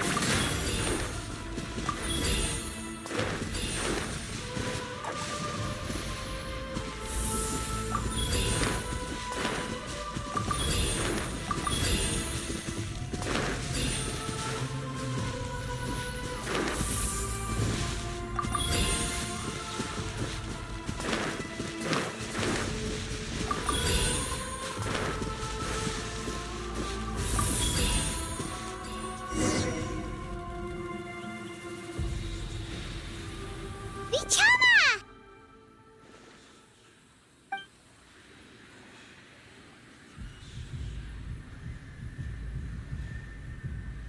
Quick! Take it!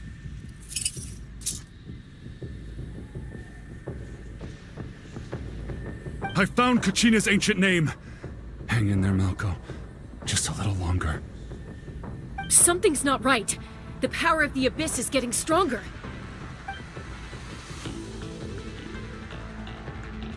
The Abyss is corroding his body.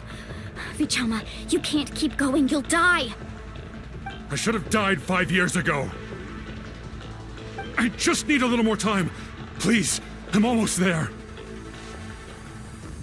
Thank you.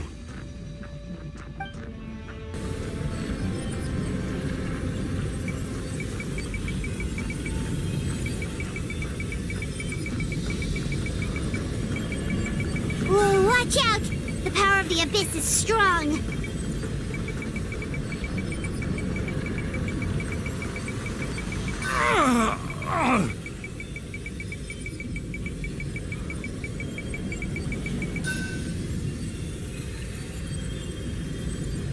This power. Hanging in there? Malko. No! Why can't I find him? Why? We can't wait any longer. Pull him away from the stone, Mualani.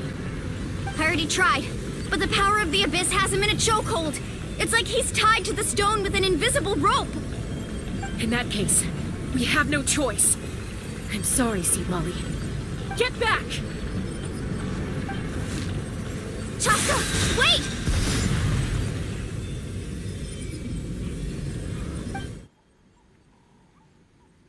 Ouch! What happened just now? It looked like the Spirit Speaker's stone was... The stone's power was spiraling out of control. The only way to stop it was to destroy it. You were all caught in the shockwave of the explosion. You might feel dizzy for a while, but that's normal. Give us a heads up next time, will you? You're lucky we managed to dodge it in time. I thought I said to get back. Yeah, barely a second before you made it go poof. Not everyone has your reflexes, Chaska. We were this close to getting dragged into the explosion. Okay, I'll be more careful next time. At least Kachina's ancient name is still in one piece. Wait, where's Vichama?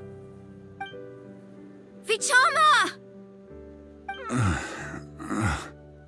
Vichama! I couldn't find Malko's ancient name. It must be completely gone by now. Once your ancient name disappears, there's no coming back. From the very beginning, I knew there was a slim chance, but still. And now, it's too late to save him.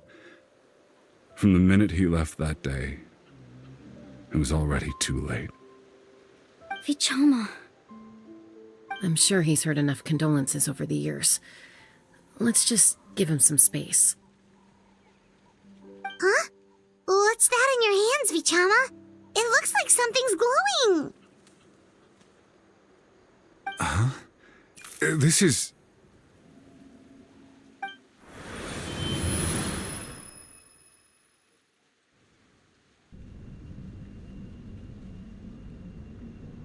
Hey, Malko. Got any strength left? Not enough to swing a sword, but to say a few last words? Sure. Too bad. No one will get to hear them. I never thought I'd actually die on this mission. Not that I'm afraid to die. It's just... hard. Thinking about my mom's face when she hears the news.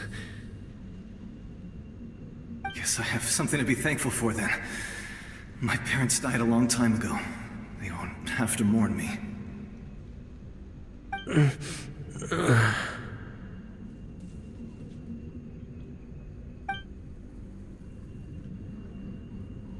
Pisak! Always had to beat me at everything, didn't you? Right to the end, you were never one for goodbyes. Maybe you're right. Maybe no one will get to hear our last words. But just in case... Vichama, I'm so glad you didn't come with us. Don't be sad. Just keep on living. For the both of us.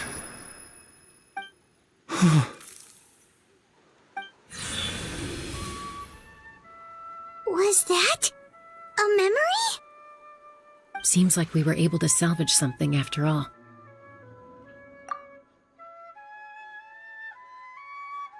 Of course.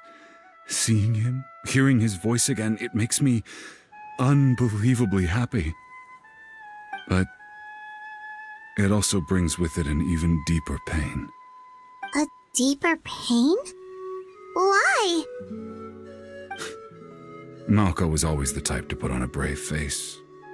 But in that memory just now, his hands were shaking, and his smile was forced. For all these years, I regretted not being able to fight alongside him to the end. And now I know, at the end of his life, he was thinking the same thing. Vichama. I'm fine. Actually, I heard Chief Wyna wasn't really on board with your plan to go to the Night Kingdom. When you asked for my help, I hesitated too. I knew helping you find your friend's ancient name meant leading you one step closer to danger. But I also understood why you had to try. Everyone has regrets in life, but not everyone gets the chance to make up for them. Once allowed to fester, guilt strips us of our most valuable qualities as warriors. In that sense, we might as well choose the braver path from the very beginning. If I could do it all over again, I would have followed Malko to the front lines no matter what. Even with an injured leg, there were still things I could have done.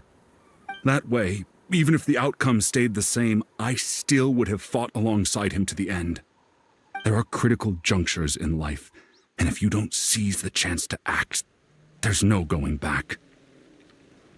That's something I had to learn in hindsight. But you're still at the crossroads of your journey, so I hope you can walk away without regrets. Thank you, Vichama. I feel even more determined now. Kachina will come back to us. I'll make sure of it. I promised I would find her, and I intend to keep that promise. That's good to hear. Strange. My body, it's... Once abyssal corrosion enters the body, a portion will fuse itself to your internal organs. Even though the Traveler possesses powers of purification, the corrosion can never be fully eradicated. Thanks to her, though, you are only briefly exposed. Slowing your breathing and controlling your emotion should help you keep the symptoms in check.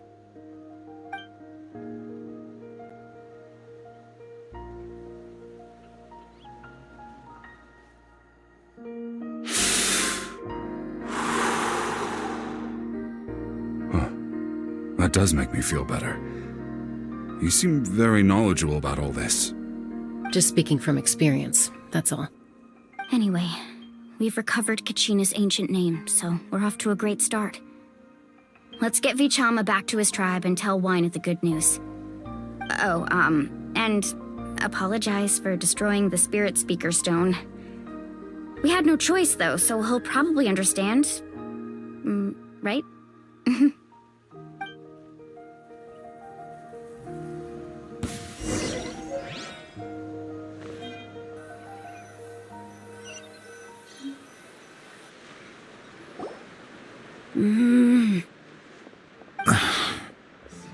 Koichi, are you really gonna just stand there like that?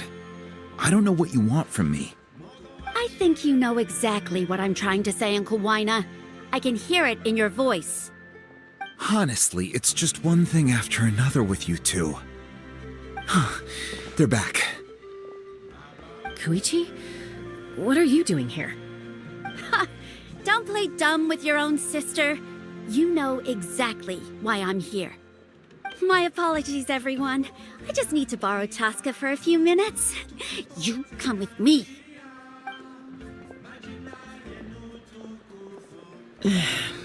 I'll be just a moment. Who is that? Koichi, Chaska's younger sister. Although the two aren't actually related by blood, it's kind of a long story. It's not really my story to tell, but I guess it's not a secret.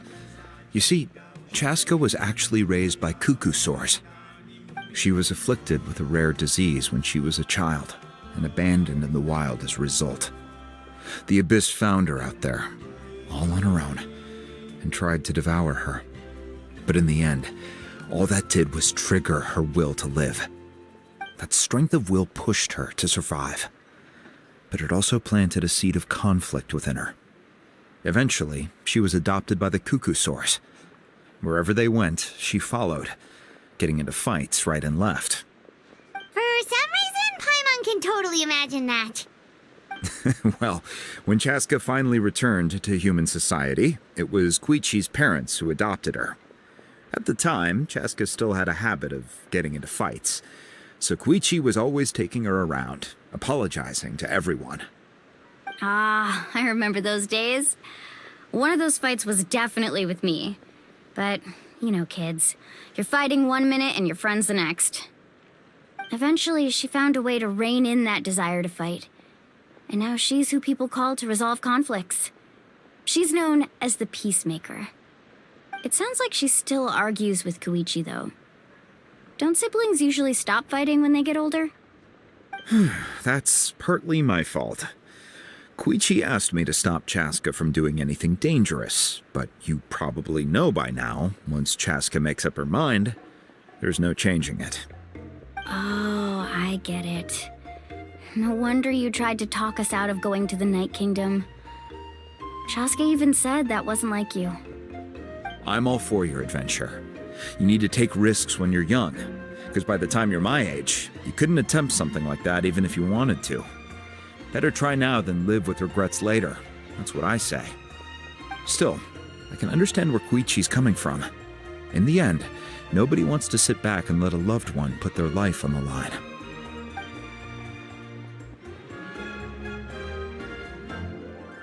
All right, it's just the two of us now. You have 1 minute to explain yourself. I don't have anything to say. You don't have to approve, but You should know I only do what's necessary. That attitude is exactly the problem. It's like you don't care. You try to sneak off to the Night Kingdom behind my back and then play it down as if it's just a trip abroad. Well, technically I am going abroad, right? Again with the excuses! We agreed, didn't we? There are 4 levels of danger. If it's not something urgent, you can only engage in level 2 danger and below. You can only go up to level 3 if a situation is so dire there's absolutely no alternative. But a trip to the Night Kingdom? If that's not a level 4, I don't know what is. And you were just going to sneak into the place without saying anything. What do you mean, sneak into the place? I always planned on walking in there with my head held high. You bought off Uncle Wina, didn't you? He promised me he'd stop you from doing anything dangerous. Oh, it's like he didn't even try. You feel like he went back on his word. What if I told you my mind was made up, and there was nothing he could have done? Not even by force. Oh, I knew it! So he did try to say something, but you didn't listen. This is important. If you were in my shoes, you'd make the same decision.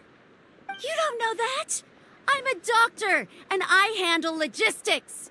If you're going to waltz into a dangerous situation where you could lose control at any moment, it's my duty to say something. All right, whatever. Anything else? What do you mean, anything else? Why don't you reflect on what you've done and promise me you'll stay put? Time out.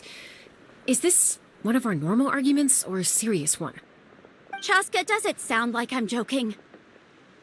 Then, you need to know something. What happened to Kachina was partially my fault. I can't leave her there to die. That's not who I am. But the person you become when you lose control, that's also not who you are. That's a different issue. You said it yourself. A person is only as good as their morals. If I want to live in Natlan, I need to display qualities that make me worthy of this nation. I've also told you that managing your condition is equally important. Sometimes you have to make sacrifices. All right, let's stop this here.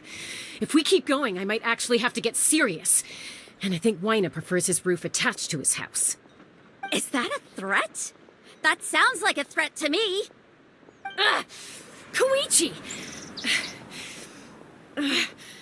Younger sisters are supposed to listen to their elders. So, you're really going to go, no matter what I say? I'm supposed to be your sister. Then support me. I'll be back. All you have to do is wait. Chaska. So, that's it. Why'd you have to turn out to be so darn annoying?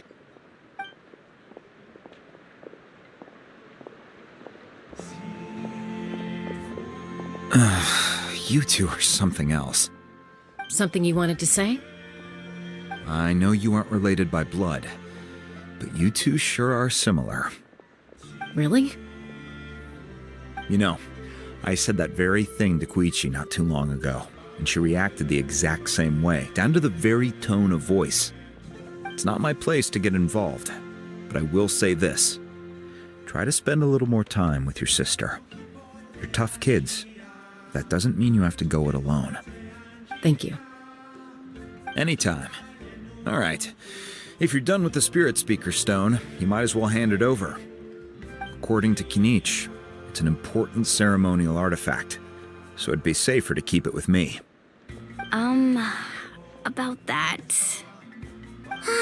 If only Tone-Deaf Bard was here, he could have repaired it just like the Holy Liar. It might be in a few more pieces than you remember. Huh?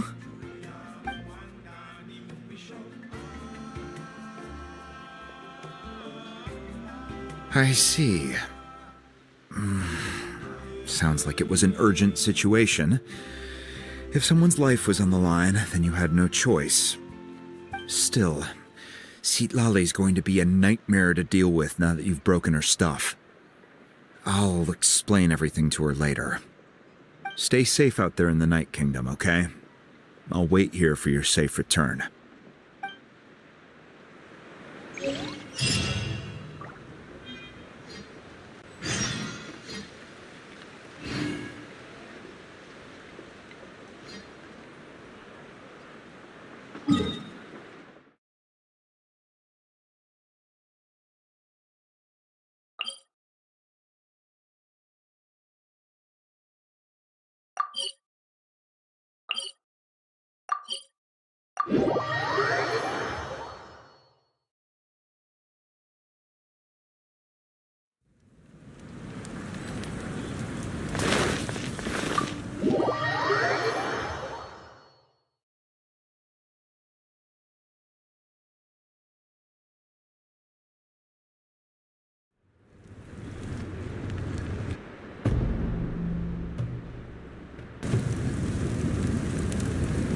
We're back! We found Kachina's ancient name, too!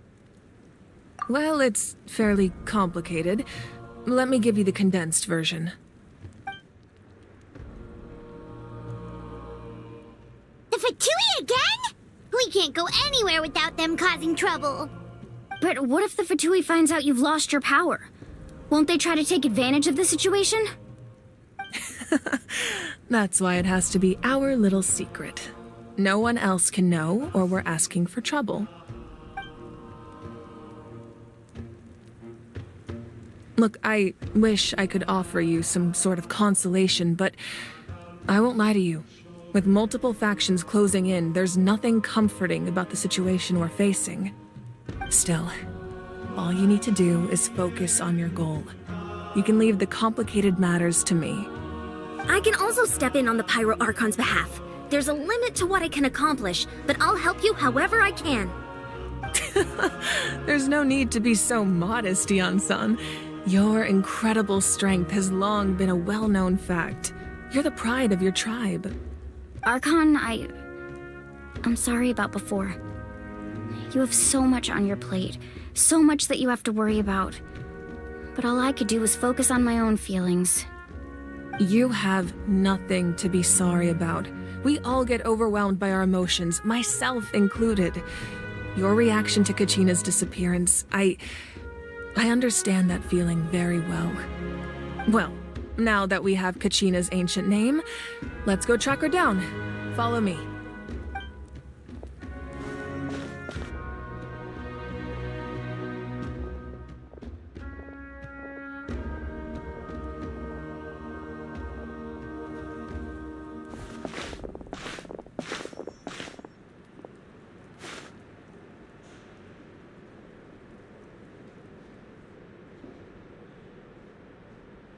What is this place? Hey, isn't that Atea's talisman? Good eye. This is where I store all the various mementos I've collected. Whoa. I've never seen this place before. There's so many things in here. It looks like there are items from every tribe. Collecting them must have taken a lot of effort. I suppose you could think of it as a hobby of sorts. In Natlan, everyone grows up listening to the stories of heroes. And physical items do a far better job of preserving those stories than our own memory. Now, I still have some preparations to make for the ceremony, so feel free to take a look around in the meantime. If you're curious about an item, I'm more than willing to tell you about its origins. All right, we'll have a look.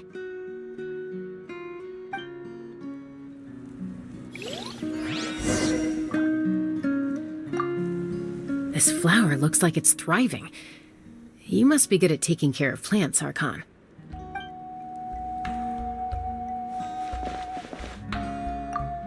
This fishing basket looks familiar.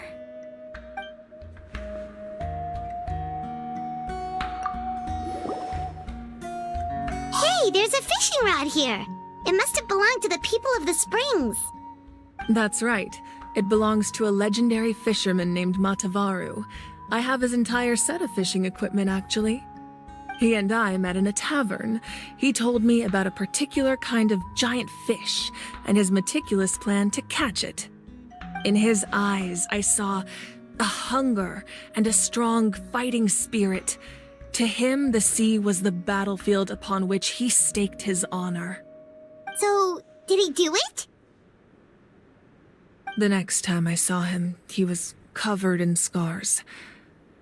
It turned out the fish he sought had been corroded by the abyss. He managed to kill the fish, but sustained a serious injury in the process, which meant he could never go deep-sea fishing again. Can a fisherman claim victory if he fails to bring back his catch? That's what he asked me in the end. Well, Paimon thinks he won. That was my answer as well. The experience was far more valuable than the prize itself. In the end, he didn't want his tools to go to waste, so he gave them to me. Wait, that means you also know how to fish. Maybe we can go head-to-head sometime.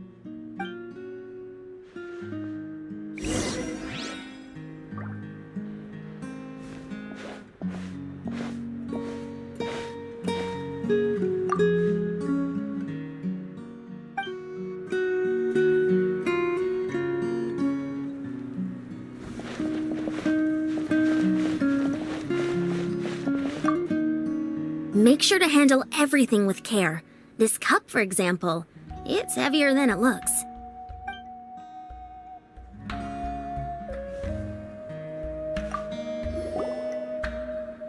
Whoa, that belt is bigger than Paimon's head! The Collective of Plenty are known for their bodybuilding competitions and contests of strength. This belt is a symbol of great honor within the tribe. The association with strength might also have been the reason the original belt was extremely heavy. It was difficult for even two people to lift. And even if a warrior had the strength to put it on, wearing it for any length of time would still leave them gasping for breath. Sounds like it. So the owner of the original belt, Kitera, commissioned a craftsman to make a copy identical in appearance but far lighter in weight. That is the belt you see before you. He would often wear this version when training in order to protect his waist. Or he made a lighter version so he could wear it all the time and show it off.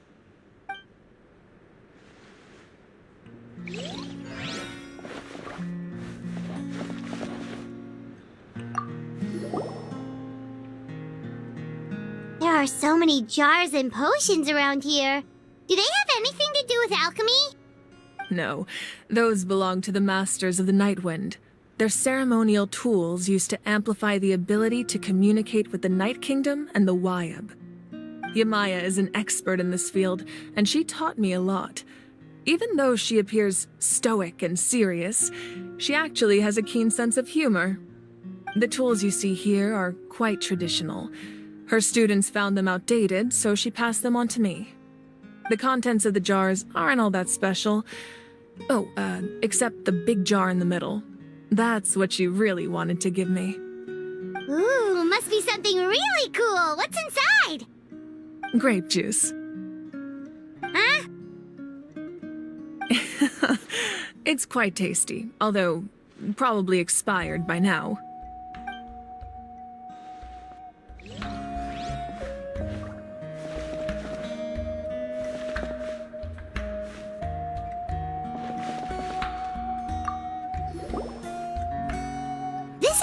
Talisman. I'm sure you're familiar with this one already. Atea was rarely ever without it. The talisman brought her a lot of luck in battle.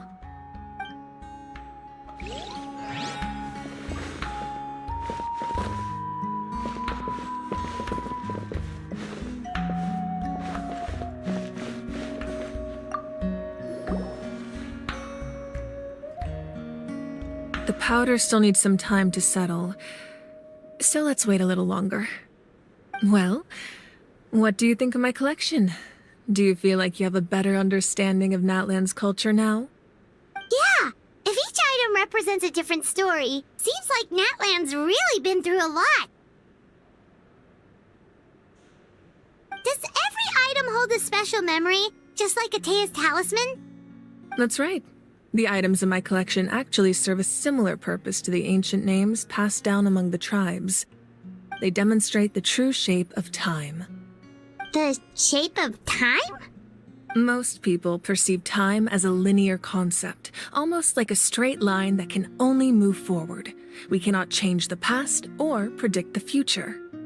But there's also a different theory, one that I believe to be closer to the truth. Namely, that the past, present, and future all exist at once. At once? Paimon's not sure she understands. Let's say your journey ended right now. Thinking back on your experience in each nation, which one would you say was the most important? Exactly. Even at the end of your journey, the things you experienced along the way don't cease to exist. They become part of who you are. Take out a portion of that journey, and you would likely make very different decisions, and eventually arrive at a very different destination. The future is the same way. It exists even though it has yet to come to pass. We just lack the means to perceive it. Of course, there are those with the power to foresee the future. They simply call it by a different name. Fate. You're quite familiar with that concept, I would imagine. That does kinda make sense. The future hasn't happened, but already exists. Humanity excels at living in the present, but too often we forget the past and neglect the future. While the pilgrimage and the Night Warden Wars lead us to a better future. Only by uniting the people of Natlan across countless eras can we fight back against an enemy as formidable as the Abyss. To come up with such a set of rules, the first Pyro Archon must have possessed a level of insight I can only imagine. That's correct. At first, he was a mortal man with no special power. After he ascended to the divine throne, he used it to borrow power from the heavens and establish the rules of Natlan. Namely, a framework through which ordinary people can ascend to Archonhood. By holding the pilgrimage, we're able to determine the strongest among us. And when that person ascends to the divine throne, their inner flame will awaken. In addition, the sacred flame will grant them significant knowledge and memory of this land. After all, that's how I came to know everything I just told you. So, it all comes down to the power of the divine throne and the rules. Wait, is that a family portrait? Yes, that's my mother, father, younger sister, and the little saurians we raised.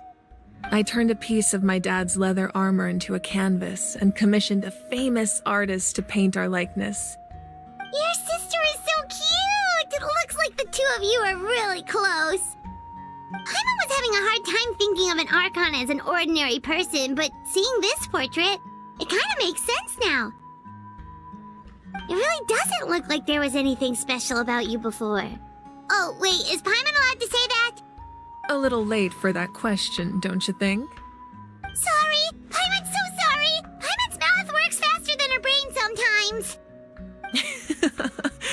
It's all right. I'd never get upset over something like that.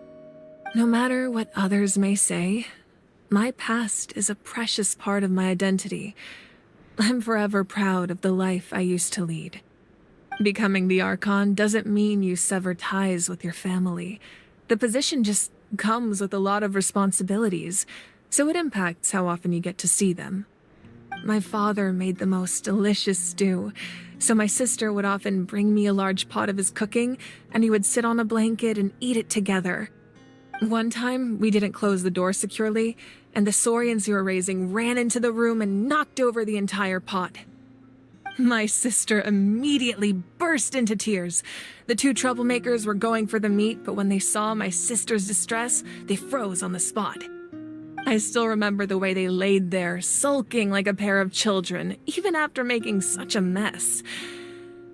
It was frustrating, but In the end, all I could do was comfort my sister and move on. Wow. Isn't that what being a family is all about? I think about that story a lot, actually. As the Archon, I made a vow to defend this nation, and experiences like that, they remind me exactly what I'm trying to protect. Well, what happened after that? This portrait looks pretty old. Your sister must be all grown up by now, right? I believe she ended up working as an architect and artist. She built many houses and crafted many beautiful works of art. Anyway, that's enough about me. Now that the powder is settled, we can begin. Ian-san, Mulani, Chaska, over here, please. Place the ancient name up there, and then we'll begin.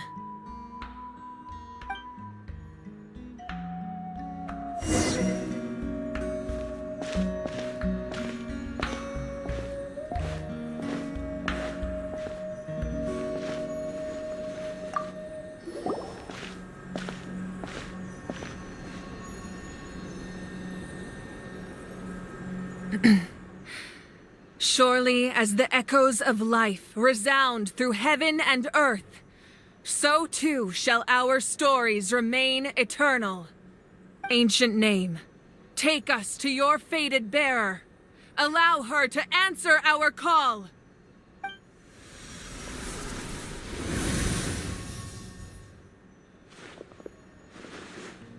Am I hallucinating again? Kachina, are you okay? Huh? I'm not seeing things, am I? Is the Abyss playing tricks on me again? It's okay, Kachina. It's just us. We're trying to find a way to bring you back. Everyone, you have to listen to me.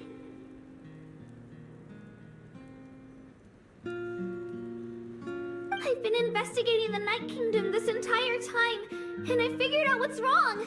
The Wyab is being affected by the Abyss. I was waiting for the Wyab to send me back, but then this really strong monster came in and it almost killed me.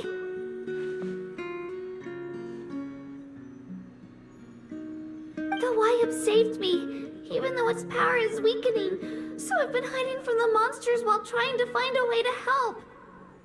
The Night Kingdom has become a huge mess, though.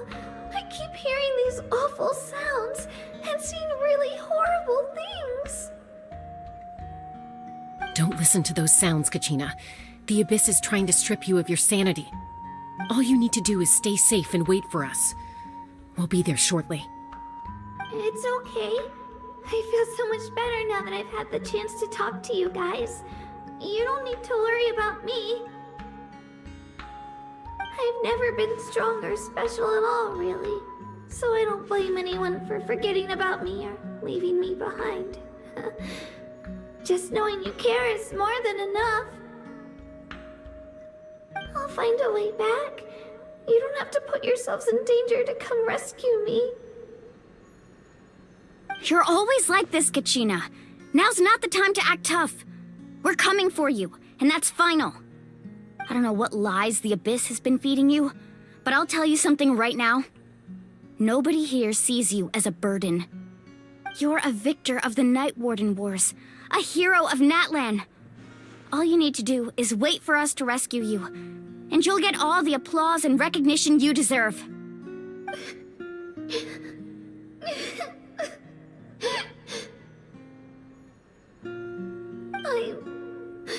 I'm really scared. Everything's so dark and creepy here. And I want to go home. Still, I don't want you to put yourselves in danger because of me. I don't want to hold anyone back ever again. All you need to do is place your trust in us, just like you always have. No one fights alone. We're not leaving you behind. Not ever. Yeah, we're so close. We can't call it quits now.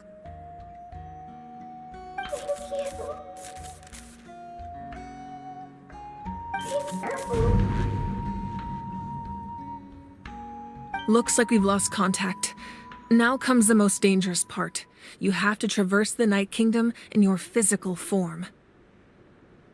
This entrance to the Night Kingdom was left behind after an abyssal invasion. Even a brief amount of time inside could expose you to corrosion. I know. I'm prepared for that possibility. All right, then I wish you all the best. I'll tell Koichi to be ready just in case. She's very experienced in dealing with abyssal corruption. That face you just made. Don't tell me you two got into another argument. No, I just feel bad for creating more work for her. I'll go with them too, Archon. The more people, the stronger the party. Thank you so much for your help, everyone. It really means a lot that you're willing to brave these dangers with me. And there's no time to lose, so let's get going. Now that I've lost my power, I won't be able to provide much practical support. But I can still keep an eye on the situation from here.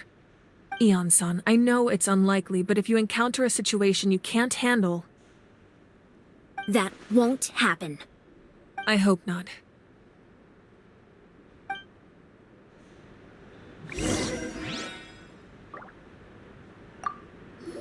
Be careful out there. I'll observe the situation from here.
Amber, reporting.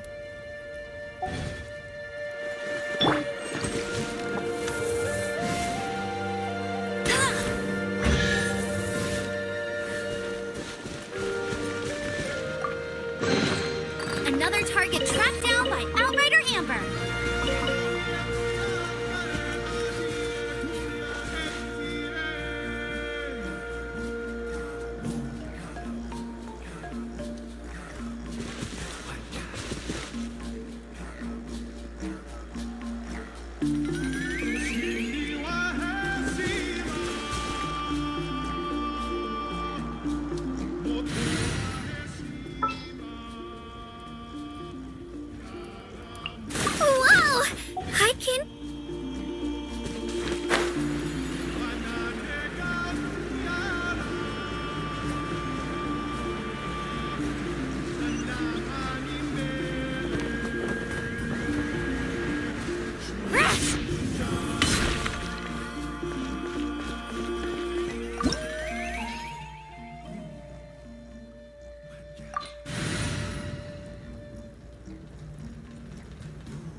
No need to fret. I shall handle this.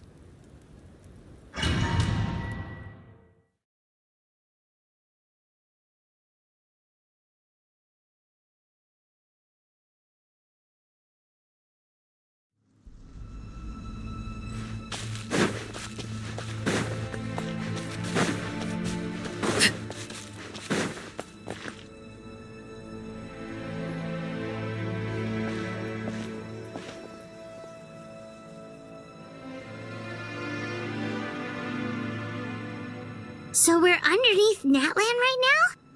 It looks nothing like Paimon was imagining. That's because in the distant past, Natlan was home to an incredibly advanced civilization ruled by dragons. Humans only established their own society after the fall of the dragons. So these are Saurian ruins? Wait, you mean like the the elemental sovereigns? They had their own advanced civilization? Yes, a really long time ago. Very few records have survived until now, so no one really knows what the devices here are for. These ruins have been abandoned for a long time, but with the recent increase in Abyss activity, the installations around here have somehow been activated again. So what you're saying is, we're not in for an easy trip to the Night Kingdom. No.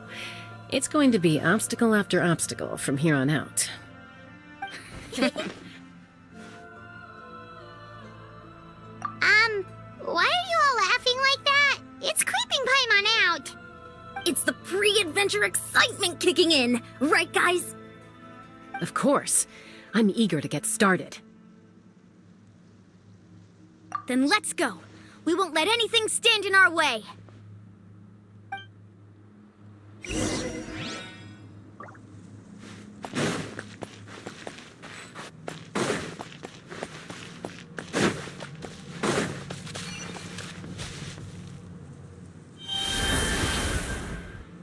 Seems like the road ends here. How should we get across?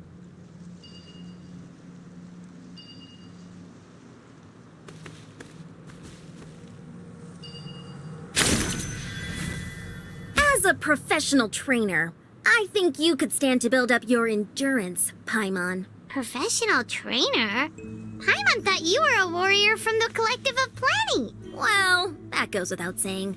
But I actually work as a sports coach. I provide professional guidance for many of Natlan's popular sports. And I don't just mean physical training. I design nutrition plans as well. Ah, so basically no sugar, no soft drinks, no grilled meat. Yeah, we'll be here all day if you list them out one by one. It's much faster to just focus on what's good for you. Such as? Vegetable juice. Want some? You know, Ian-san, Paimon feels like the two of us might not see eye to eye.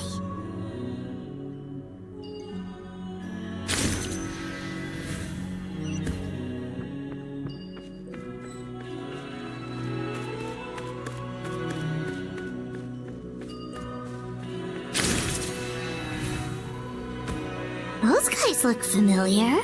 We've fought them before. Let's go. Show no mercy.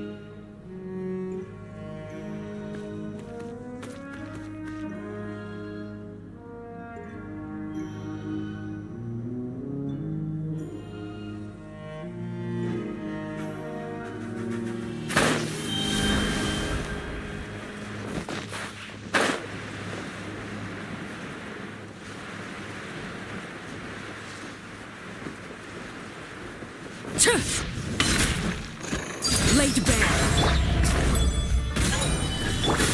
Hold the line.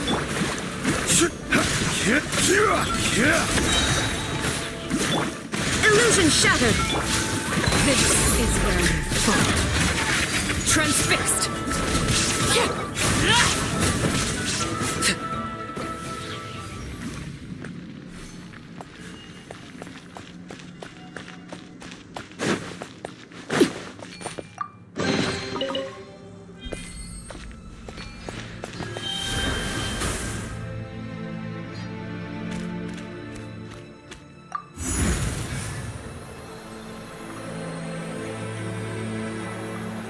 Whoa, the place we need to go seems really high up.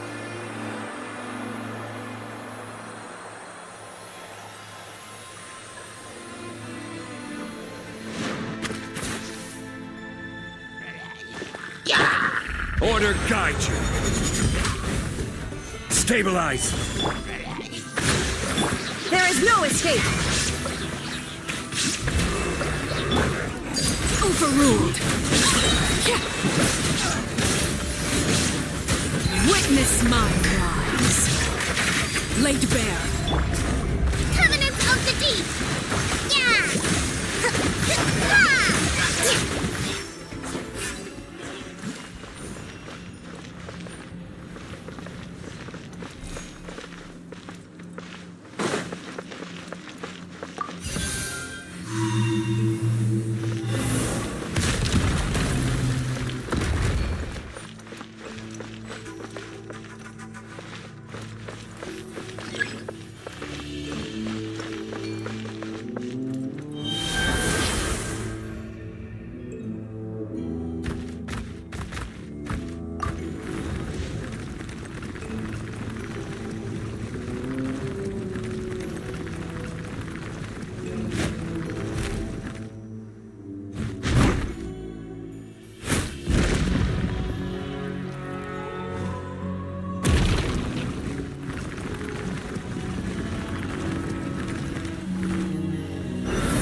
This is order. Gather!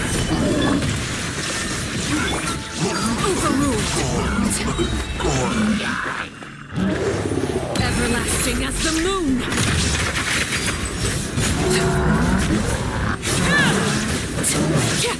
Order guide you. Hold the line! Torn to oblivion!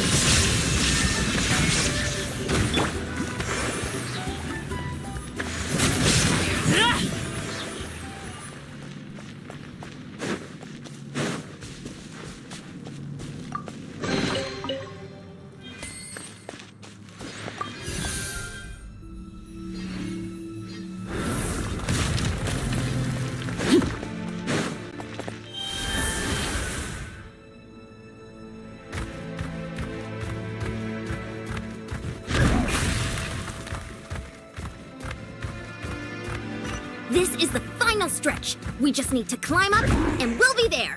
Nothing to it. Easy for you to say.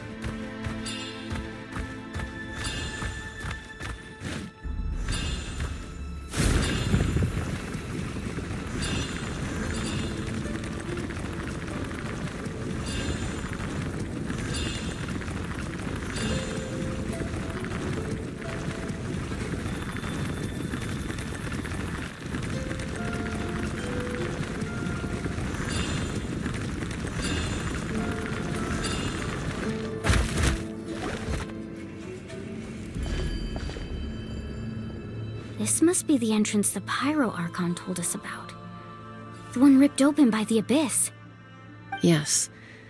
There's something in the depths of this place that feels familiar, yet also foreign. We actually have to go in there? Okay, Paimon just needs to psych herself up. Don't push her through before she's ready.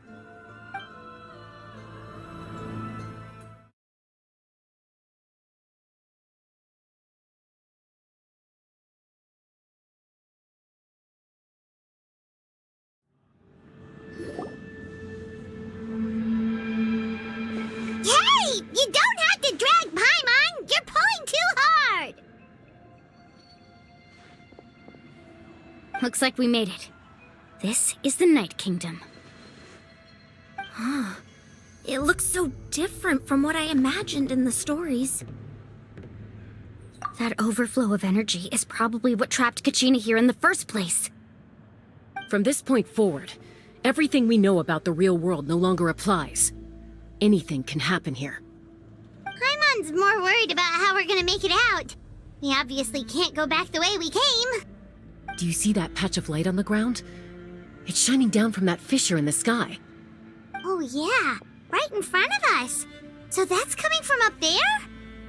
Oh, it's so high up. Did we really fall that far down? Just like I said, our real-world knowledge doesn't apply here. We fell all this way, yet came out completely unscathed. If this was the real world, we'd have to climb our way back up to the entrance. But here, all we have to do is stand underneath the light and offer a prayer. That's it?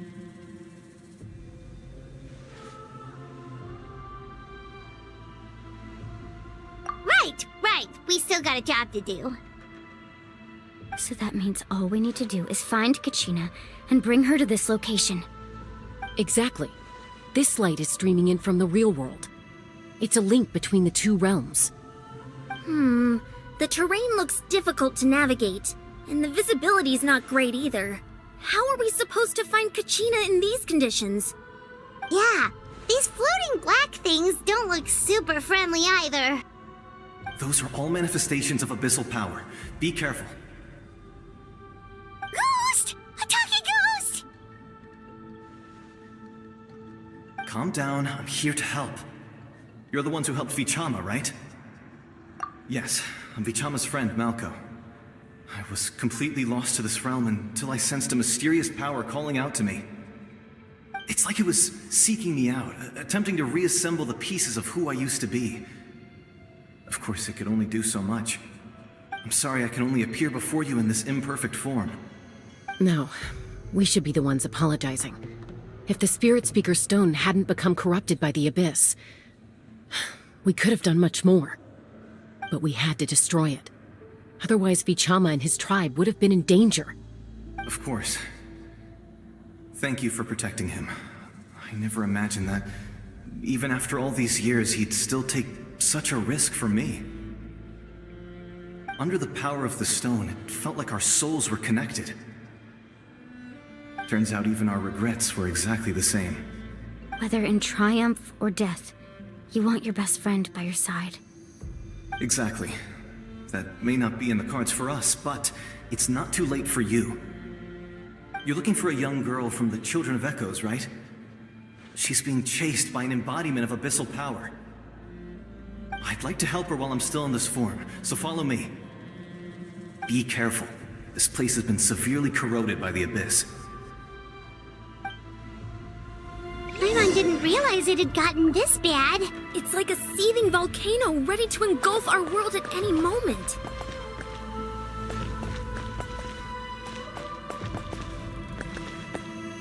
Ouch! Quick, get back here! You can't go... Stick close to me. My power will be able to ward off attacks for the time being.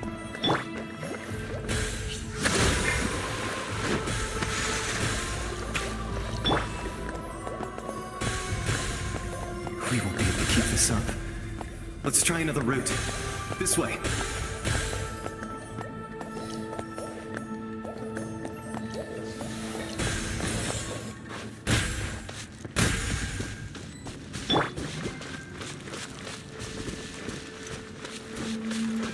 Hold the line!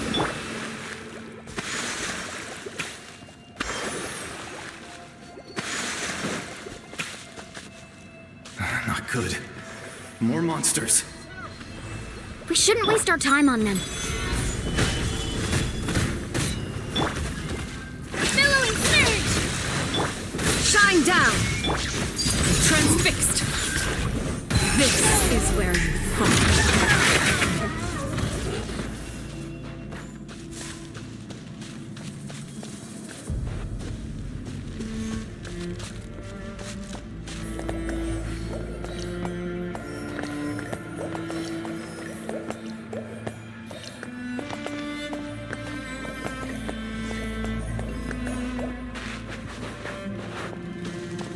Oh, Paimon can't see anything! It's easy to get lost here. Just stick close.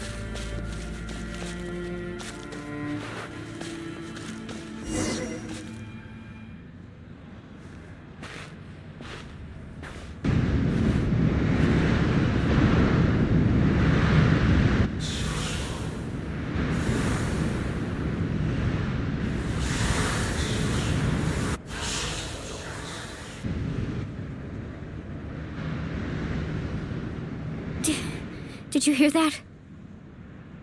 What? Never mind. It was probably just my imagination. Don't scare Paimon like that! I heard it too. It was a voice from the abyss.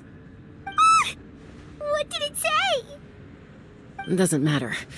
It certainly doesn't harbor good intentions.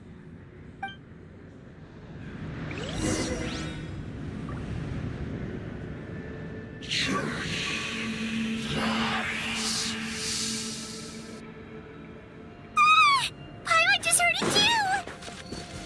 Let's keep going. Paimon wants to get out of this place!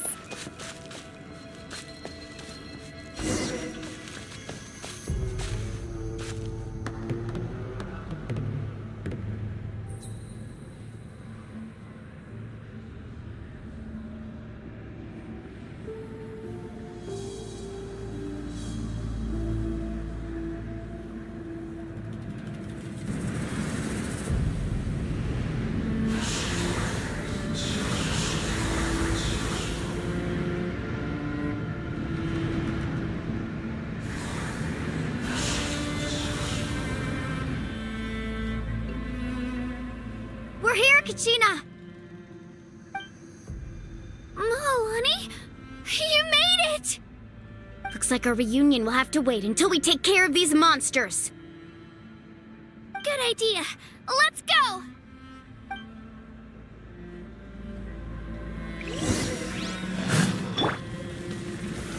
Gather! This is order! Rest and rebuild! Overruled!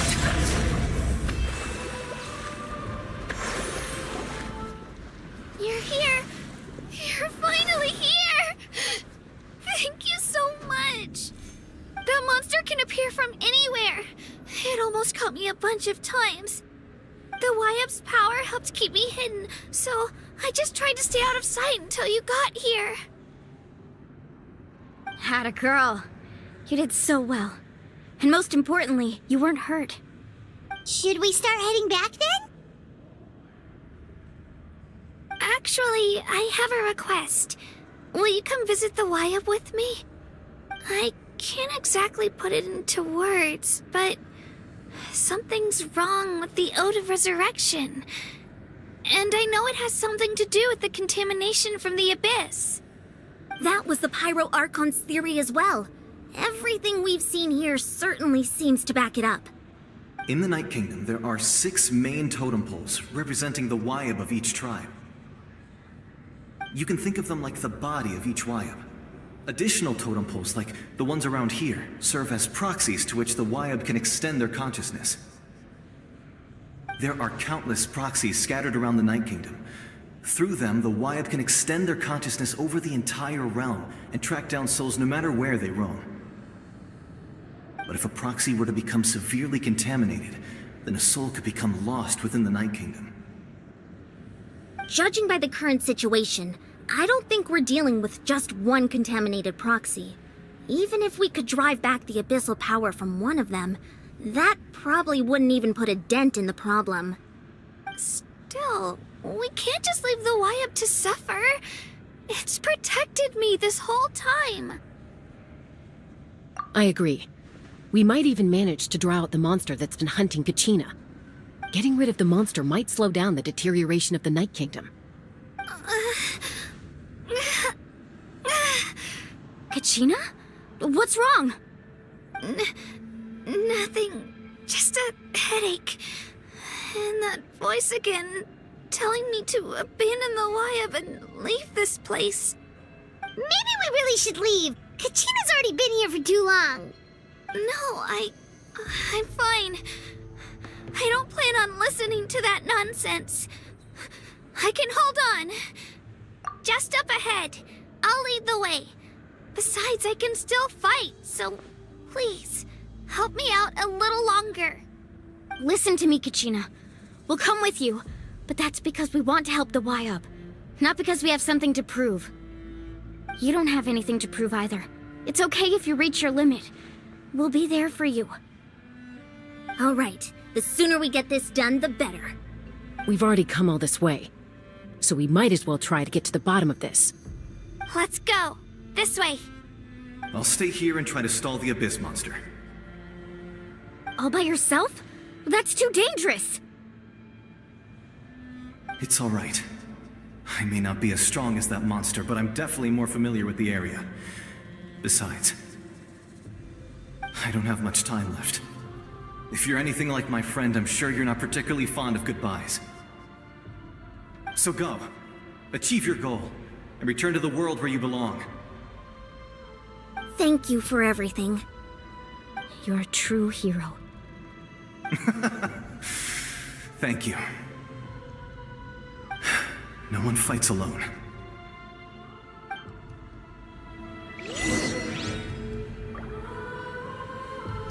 Does your head still hurt? Let me help you walk. I'm fine. You should know I'm made of stronger stuff than that.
Wyabb! Wyabb!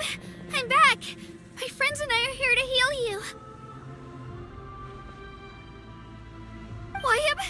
Can you hear me? Wyabb? So we were right. The contamination is already too severe. It's preventing the Wyabb from answering our calls. Alright, get ready, everyone. Time to purge the abyssal energy from this place. Careful. We've got company. Already? You really think that puny soul could slow me down? Courage in the face of futility is pure folly. He tried to get in my way, so I disposed of him. You killed Malco? He would have dispersed with or without me. Rather than worrying about him, I would urge you to focus on yourself. You may have defeated others of my kind in the past, but underestimate me now, and it will be to your peril. No, the power of the Abyss is intoxicating. The destruction it seeks captivates like a masterful work of art. I strive only for the opportunity to see it up close. I thought this naive little girl was an exception, but it turns out humanity is full of lambs willing to offer themselves up to the slaughter. That is the tragedy of your short lives. You understand nothing of all-encompassing power. Ancient names, pride, friendship, all empty ideas invented to give you a false sense of self-worth. They possess no power at all. The 5.0 Archon created those grandiose ideals out of pure selfishness. Anything to avoid sharing power. Anything to avoid handing over the primordial gift to ordinary people like you. Don't believe me? Then ask yourself, why is the 5.0 Archon strong beyond measure, while you, Kachina, remain so pathetically weak? Kachina, give me your hand.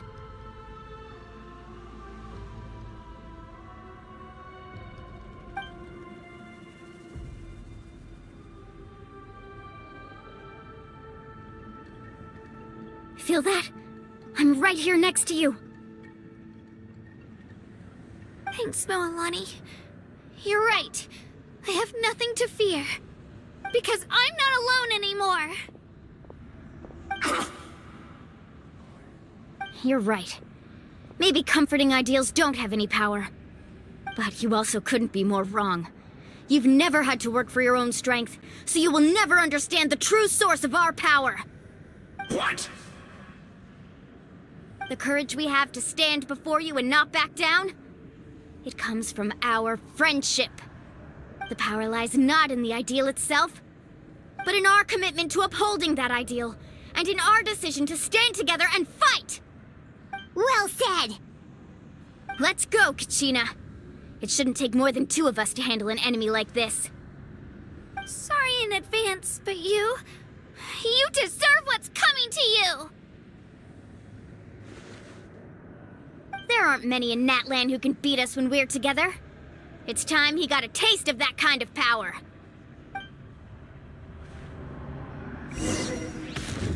From the ashes to the power of flame compels you. Let the flames of Let's shred, Sharpie! Get back! hear the inferno! Get down! Power of flame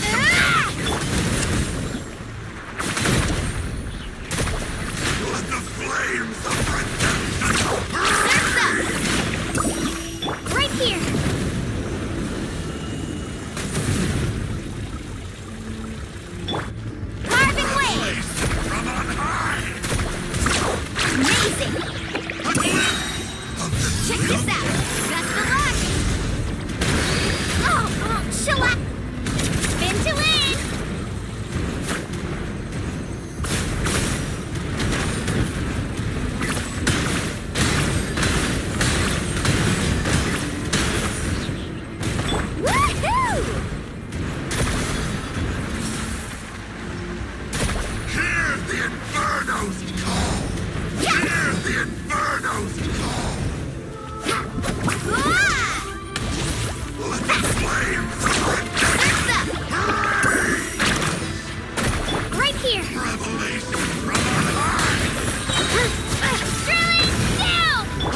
We won!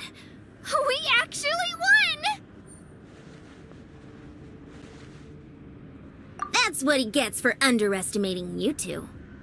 Fantastic work, Kachina! Absolutely fantastic! This makes me so unbelievably happy. I'm happy too, Mualani. Together we really are unstoppable! Huh? What's happening?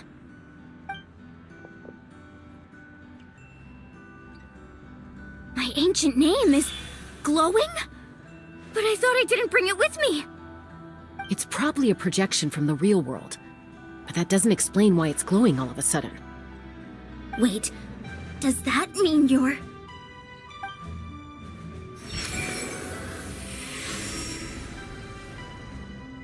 That was a bold move, diving headfirst into the fire to save your friend, especially in a place so overrun with abyssal corruption. Still, seeing you pull it off was really something. Everything you said was exactly right. As isolated individuals, we stand no chance against the power of the Abyss. It took years' worth of scars and lots of unnecessary suffering for me to understand that for myself. The Pyro Archon's plan will unite us as one. Everyone has a part to play. Only then will we have the power to defeat the strongest of foes. Who are you? Tupac, a warrior from the people of the Springs. I fought against the Abyss during the invasion 500 years ago. I've heard that name before. You were the giant who saved all of Natlan.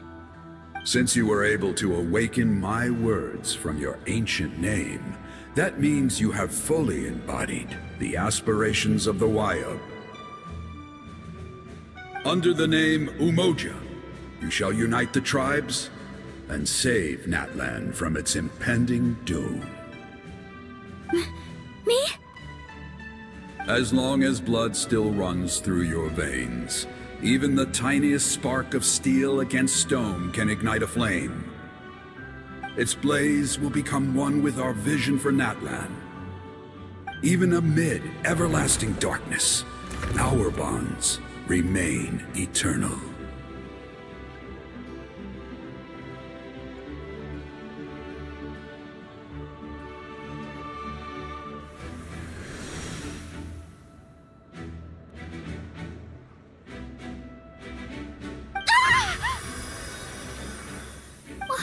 What's wrong, Moalani? So many memories. My brain was just flooded with everything he once knew. So that's what happened. What do you mean? Did you just figure something out? 500 years ago, they foresaw the very crisis we're facing now. Efforts to save Natlan started all the way back then. We can go over the details once we get back. We shouldn't linger here longer than we have to. I know bits and pieces, but I had no idea Mualani was also part of the plan. This sounds like something that's going to need a lot of explaining. Let's focus on saving the Wayub first.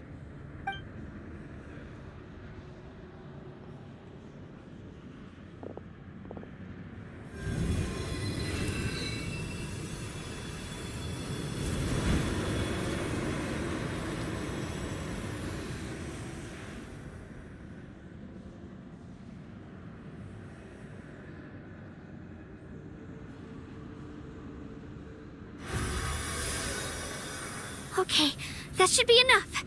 Wayub? Can you hear me? I hear your voice, Kachina, my dear child. Great. Well then, I'm afraid it's time to say goodbye. I just wanted to make sure you were okay before we leave, but we can't afford to stay here any longer. I was going to ask why you bestowed an ancient name upon someone like me, but it's okay. I'll keep searching within myself for the answer. I'll never stop trying to improve my strength. One day, I'll live up to the hero you saw in me.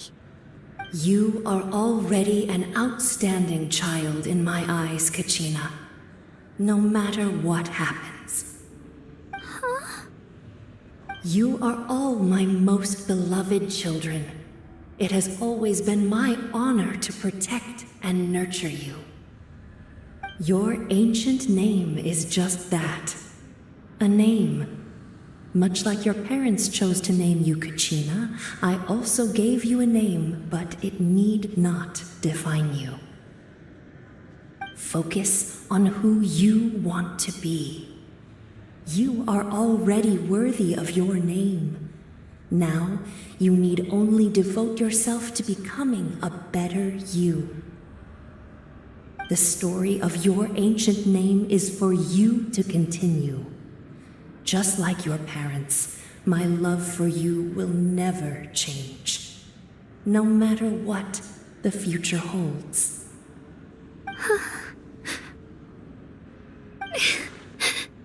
Thank you, Wyatt. It gladdens me to see the Pyro Archon's plan move another step towards completion, but it is time for you to leave this place. The situation here is getting worse. Go now, my children. Save Natlan on behalf of all you hold dear.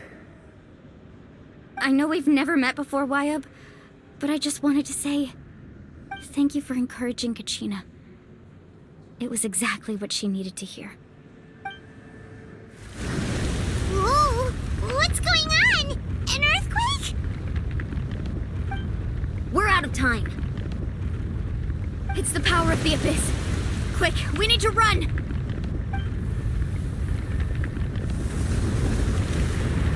It's a Seelie! The Seelie opened the way for us!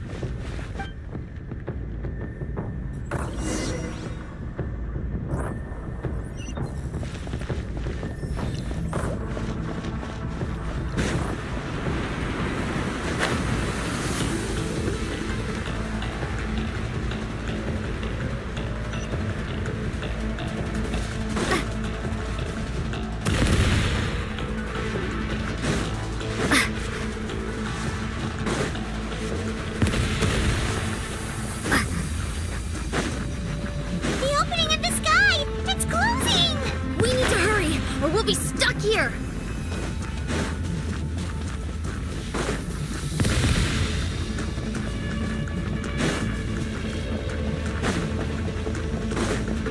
Watch out for the falling rocks! Quick, through the middle!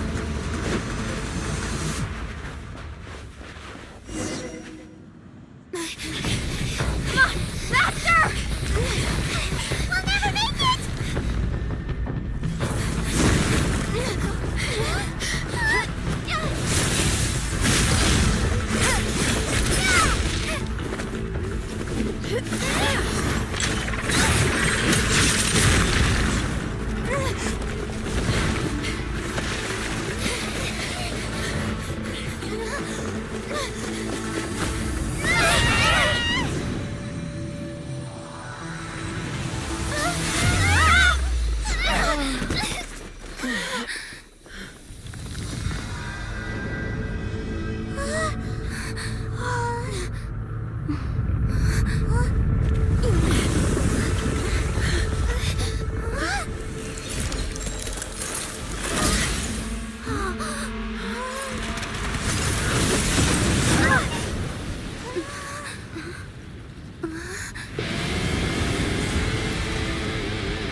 You've done well. Now come home.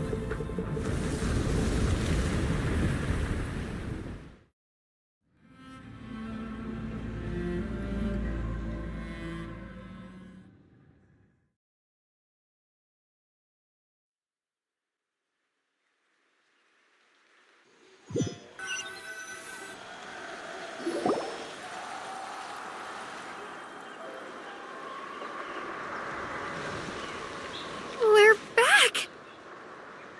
The Pyro Archon saved us. But she's not here.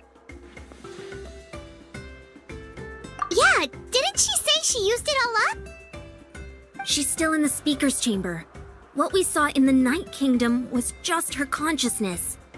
So you're saying her consciousness did all that? Every great display of power comes at a price. You must feel terrible, Kachina. Just hold on. We'll get you to a doctor soon. Let's get back to the stadium. The Pyro Archon said she'd have a doctor waiting for us. I recommend getting a full checkup, just to make sure no damage gets left behind. Paimon feels okay. What about you, Traveler? Right. You always seem to do pretty well against the Abyss. Let's get going. We need to share what we learned in the Night Kingdom as well. Right. The Wyatt mentioned something about the Pyro Archon's plan. What is it exactly? I'll let her explain everything. We're all a part of the plan now. Every move we make from here on out will decide Natlan's ultimate fate.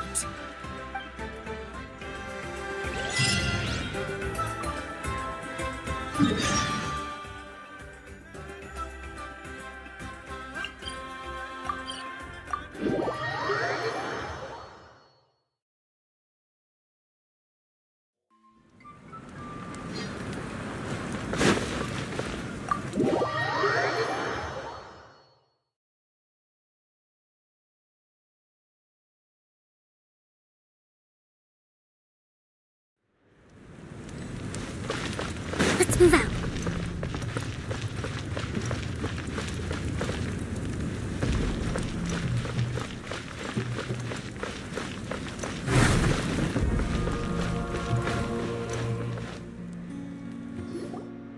Huh. There's a lot less stuff here than before. It's good to see you all here in one piece. I know you must have a lot of questions, but let Koichi check you over first. It's best not to let any lingering effects of the Abyss go untreated. Thank goodness you made it back. I came here as soon as the Pyro Archon told me about your plan. Take a seat, everybody. I'll examine you one by one.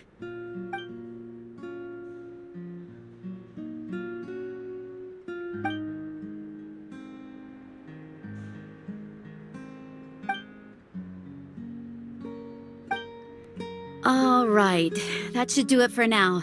But just to be safe, I'll perform another checkup in a couple of days. I have to say, though, I've never seen anyone react to the Abyss like you, Traveler. It's like you're completely immune to its power. She's always been special like that. She can even purify its power. Wait, now that you mention it, Paimon doesn't think she's affected either. Given the current situation, that ability will likely play a great role in the events to come. Of course. I still have patients to see, so I'll head out. Thank you, Koichi. All right. We might not see eye to eye, but we both had good intentions. Just give it time. I'm sure we'll figure things out between us one day. Yeah.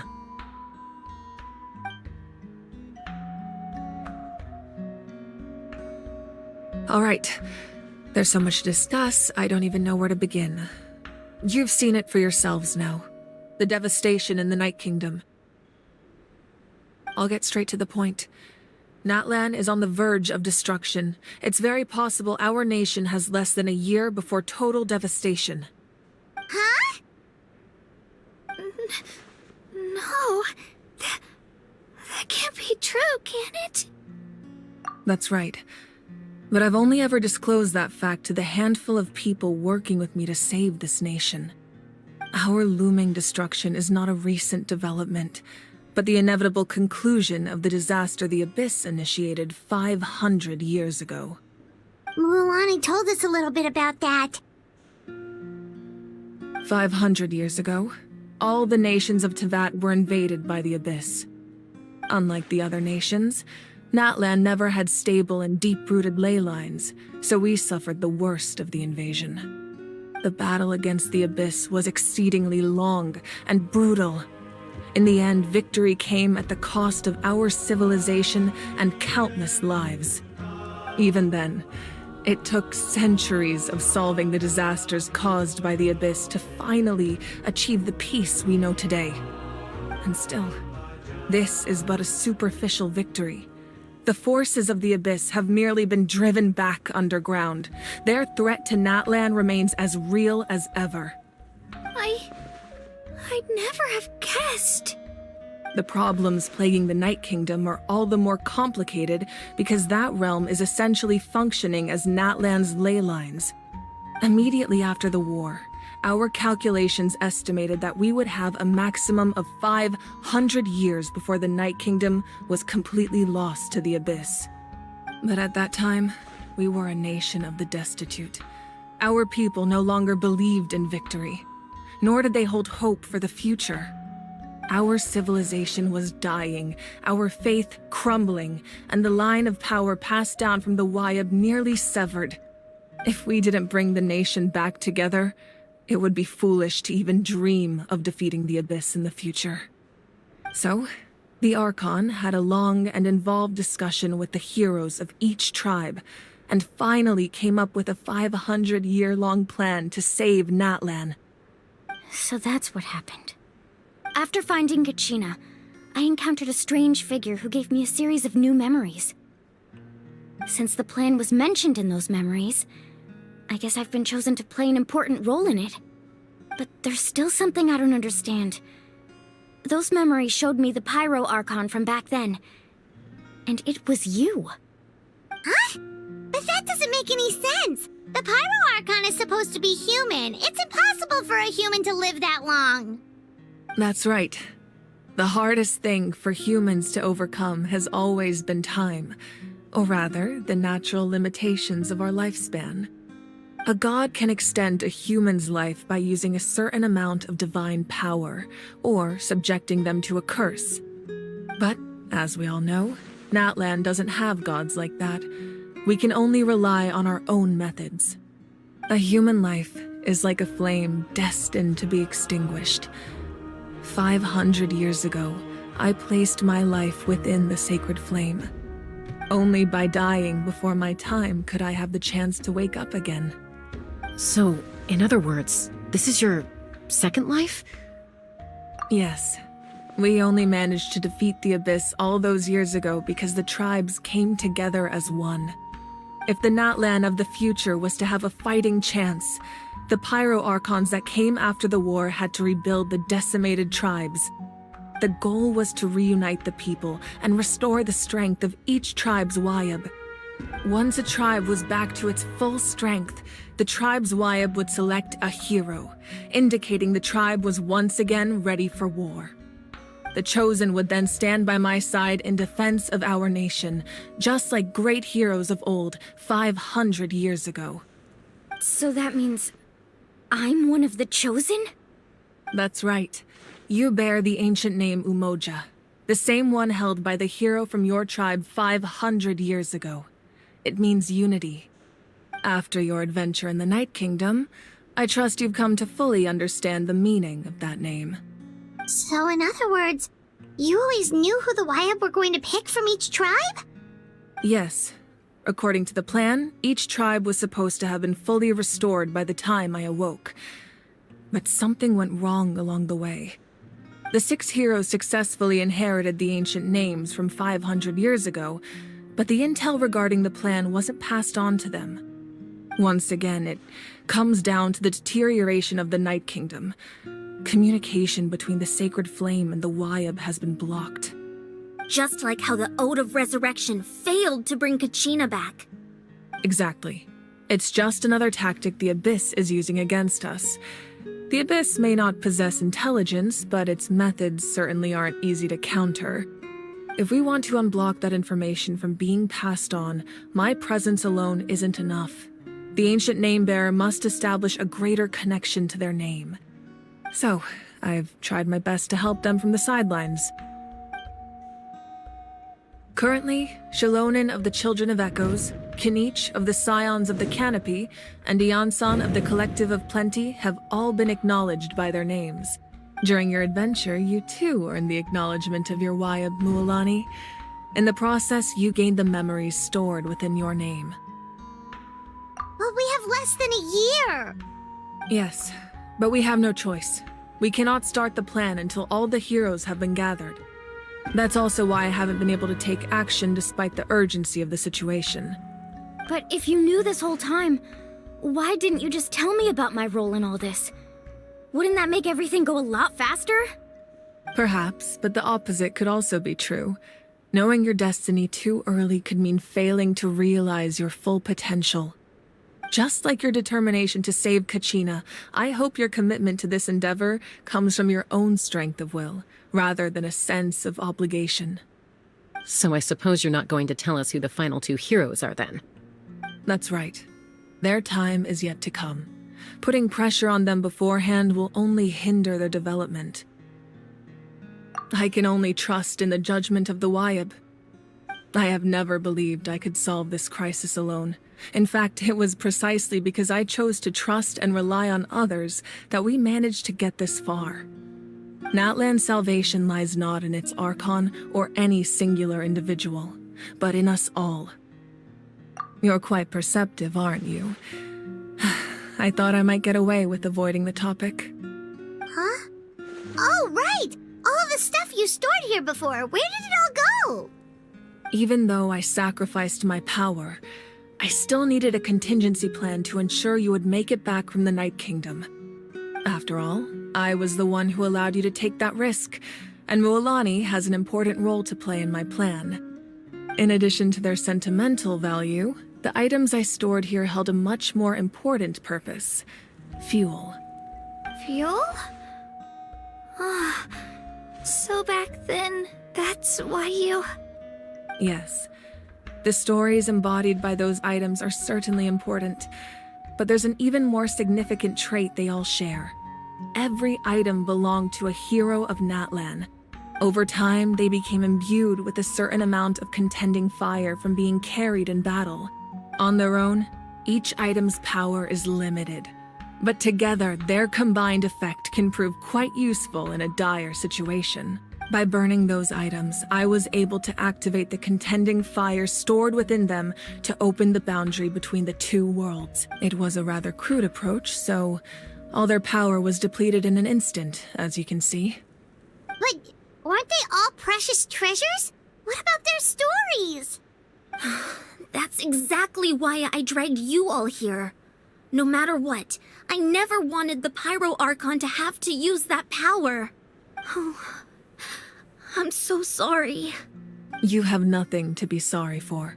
You all deserve my thanks, actually. If you hadn't saved the totem pole, that area of the Night Kingdom would have been forever lost to the Abyss. And then, it would only be a matter of time before the Children of Echoes was met with disaster. Besides, when those heroes entrusted their belongings to me, or the Pyro Archon of their time, it was out of a desire to contribute to Natlan's survival. If they knew those items helped save the present-day heroes of Natlan, they would not mourn their loss. Even when you put it that way, I still feel bad. There's no need. Remember what I told you about time? The people and the events of the past are never truly lost to us. We simply carry them with us in a different form. In that sense, we didn't lose anything at all. If you still have regrets, let them fuel your resolve in the battles to come. Your deeds will become new legends and nurture new forms of power just like the items once stored here. Well, we'd still like to return the favor. Well, if that's the case, just treat me to a drink sometime.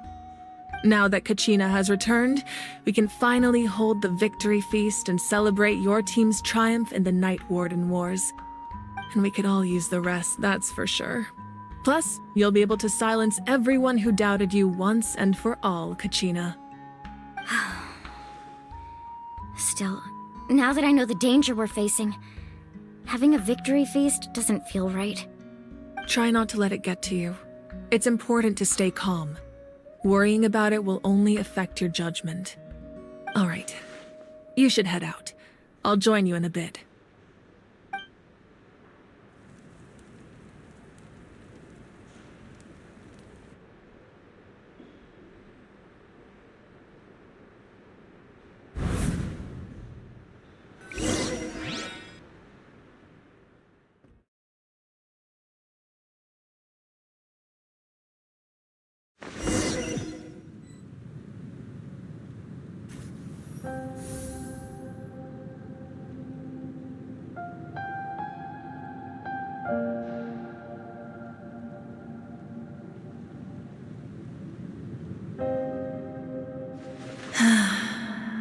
When I was young, I used to sit by the hot springs and listen to the stories of warriors from all over Natlan. They attract people from all walks of life. Friends come easy here, no matter what tribe you're from. The people of the springs have never claimed the hot springs as their own private property. They are there to bring all hot spring buddies together. It's been really nice, seeing the children of my tribe get older. It's helped me gradually understand the true value of the springs. I've witnessed their energy, their determination, their absolute passion for life. Even when they cause trouble, I never managed to hold on to my anger for long. It's unbelievable how quickly they worm their way back into my good graces. I'm certain Mualani will become a great warrior when she grows up. She possesses infinite potential. I can see it. One day, when I'm no longer in fighting form, I'll come here and tell stories to all the children, just like those warriors did for me. So, you better get busy, Pyro Archon, or I'll end up running out of stories.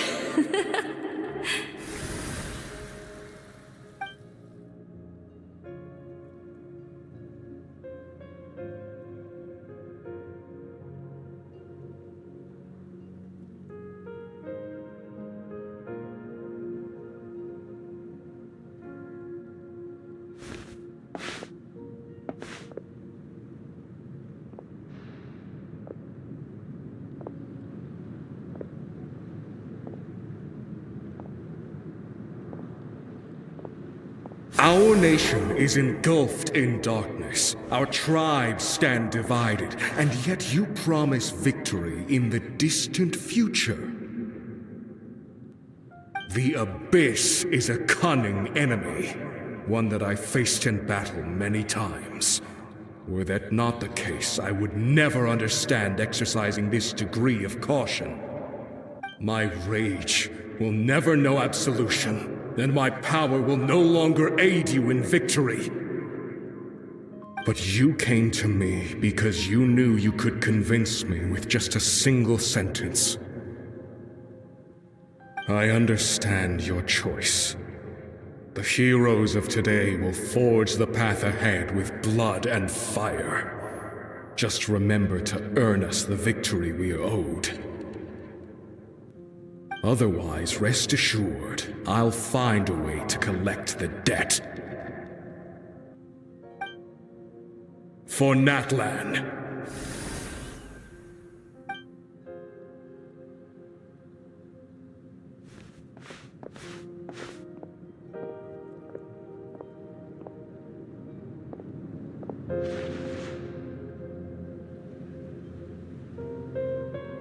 So, you're gonna head 500 years in the future to serve as the puppet? What about the you from right now? You're just gonna die? You can't ask her those questions and expect her to answer, my dear. The decision is hers to make, and she deserves our support. We will do everything we can to rebuild the tribes. Don't you worry. Even across time, we will all do our part to fight for Natlan's future. Yeah, Mom's right. We'll always believe in you, sis. Oh, seriously though, Dad should be here. Where is he? I imagine he didn't know what to say, so he chose not to come at all. Don't take it to heart, my dear. That's just who he is. Just remember, no matter what happens in the future, we will always love you.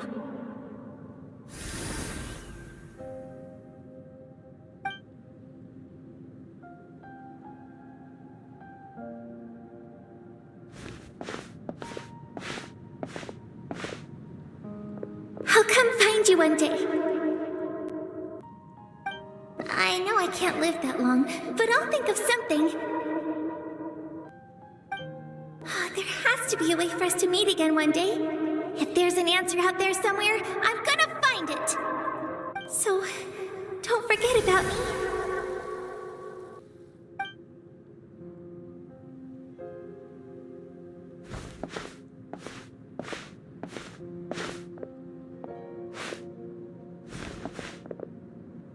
If that's your decision, then you have my full support, Archon. May our children live to see such a lovely son. For Natlan! No one fights alone.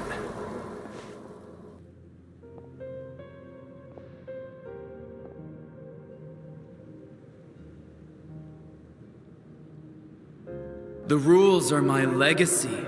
They shall grant us the strength to overcome the next tragedy. War forged the 6 tribes, taught us how to fight, instilled in us what it means to love. Who will be the one to bring this to an end?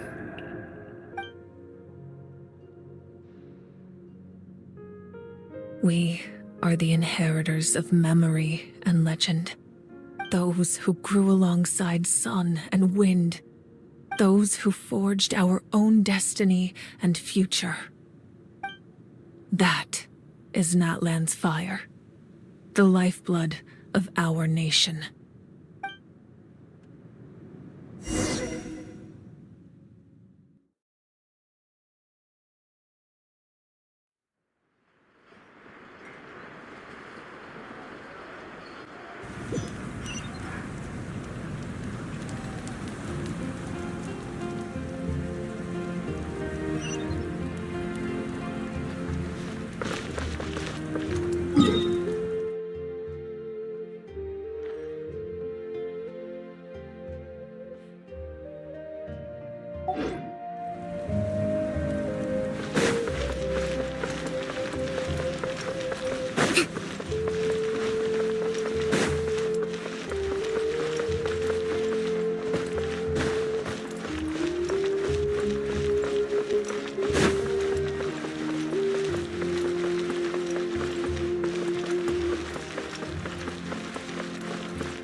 Provisions are vital.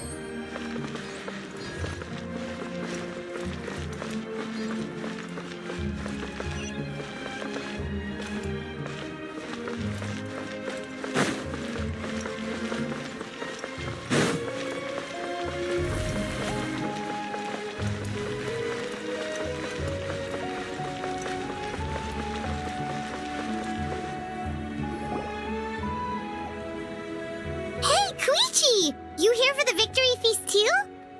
Oh, no. I knew Chaska would be here, so I just came to deliver some medicine. I was about to leave, actually. No, it's not that I don't want to celebrate Kachina and the others.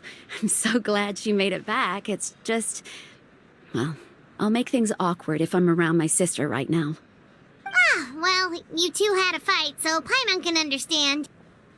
She didn't cause any trouble during your trip, right? Yeah, she was super helpful. She gave us a lot of useful information about the Abyss. That's good. That's all I needed to know. Is there a reason you asked? You were pretty outspoken when we first met, but now it's like you're holding something back. Maybe it seemed unreasonable, picking that fight with her before you left, but I did it for a reason. Her impulse to fight is extremely strong. Her mental strength helps her rein it in, but she still loses control sometimes.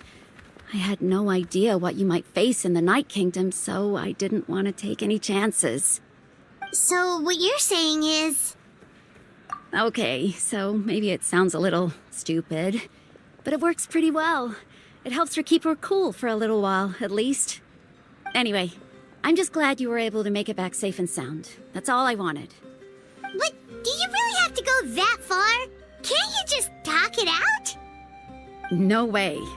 Chaska never opens up about her own pain, especially to her family. She can't learn about this, or it'll be even harder to help her. I appreciate the understanding, and don't worry. I'll find a way to help her ease this burden. Anyway, I need to get going. Enjoy the celebration. Oh, and if you ever need a doctor, you know who to find. Huh. Who would have thought there was a deeper reason behind their arguing?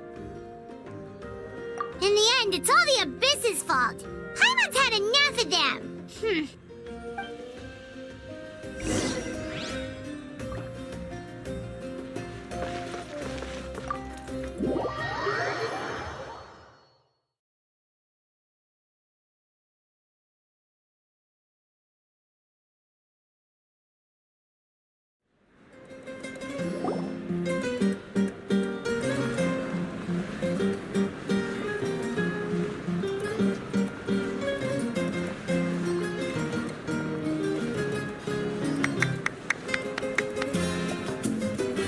Let's give a huge round of applause to our brave young warrior, Kachina!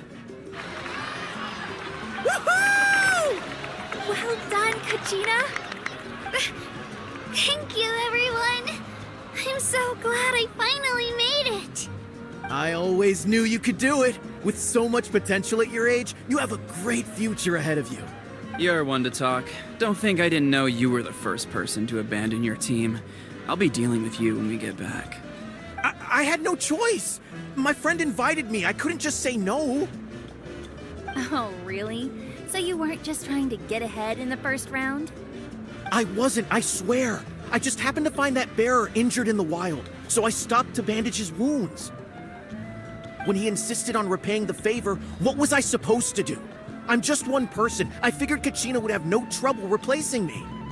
But the fact of the matter is that after your departure, everyone else started thinking about swapping teams too. I'm really sorry, Kachina. It was wrong of us to abandon you like that. It's amazing that you still made it all the way through to the Night Warden Wars. That's the highest honor. So, what about you guys? Did you make it far? Our team captain drank too much the night before the competition and turned up late to the stadium on the day. We got disqualified. Serves you all right. No sympathy from me. All right. There's no need to be like that, Uncle Pakal. Dear friends, I'd like to say a few words. Firstly, I'm grateful to my friends and our great Archon for helping to bring me back. This traveler and her companion Paimon are some of the strongest people I've ever met. If they were allowed to participate in the pilgrimage, I have no doubt that they'd win the whole thing. They've agreed to let me learn from them. With their help, I believe I can become even stronger still. And let's not forget my good friends, Moalani, Chaska, Kanich, and Ayan-san. They all helped the Traveler and Paimon figure out a way to bring me back from the Night Kingdom. They too deserve to be called our heroes, so please give another round of applause for them. Thank you so much. Well said! I'll drink to that. How does it feel being a hero, Kachina? To be honest, it's a bit overwhelming. It all just feels so surreal. Well, you better get used to it. Next up, undefeated champion! Hey, please don't make fun of me.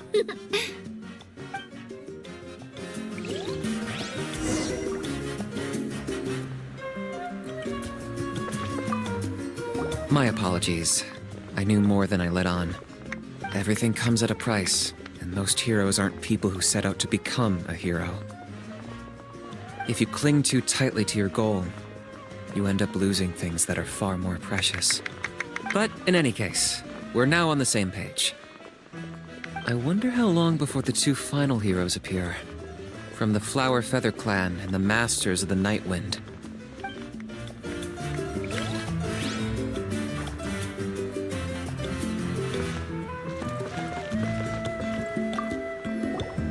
I've been through so much all at once. Everything still kind of feels like a dream. Are you still feeling unwell? Nope, all better now. I told you I bounced back pretty quick, so don't worry about me. I bet you guys must be tired, though. Make sure you get some good rest tonight. You gotta recharge so you'll be in the mood to have fun.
Now, at previous victory feasts, you'd always find me in the crowd singing and dancing.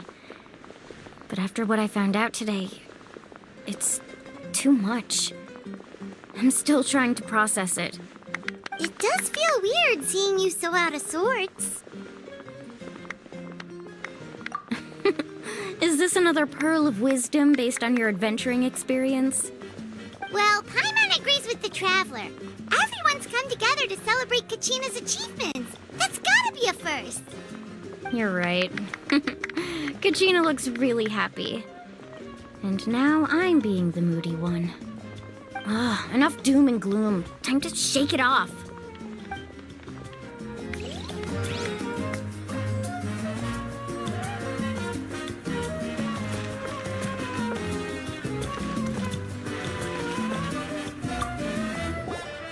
It cost us a lot, but we got Kachina back safely, and that's what matters. There'll be even tougher challenges coming our way in the days ahead, though. We'll have to train harder, make sure we're in peak condition. That includes you, Paimon. I can do a special one-off session to show you the ropes. Interested? No thanks.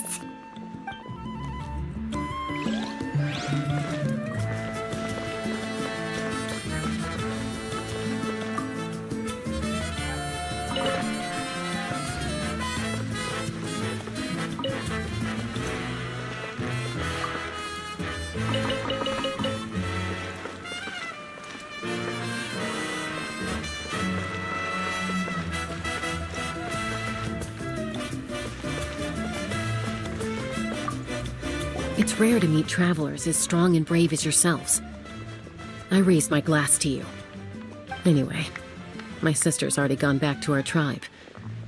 She has patients to treat.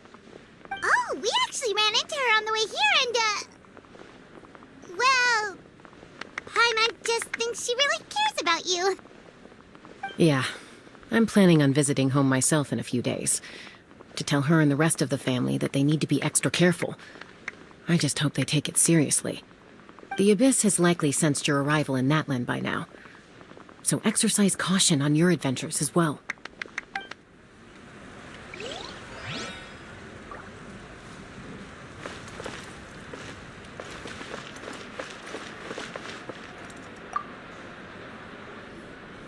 Ah, you're here. Have some fruit juice. I got it specially for you two.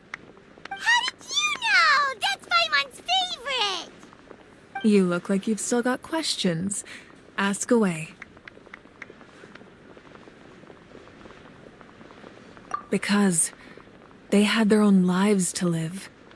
The thought of telling them, abandon your families and everyone you love, and come with me to the end of time, for in 500 years Natlan will be destroyed, it seemed too cruel.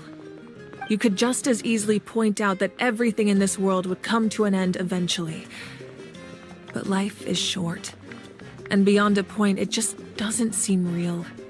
Imagine if I said, let's leave right now, and go save the sun because it'll flame out in a few million years. it would sound quite ridiculous.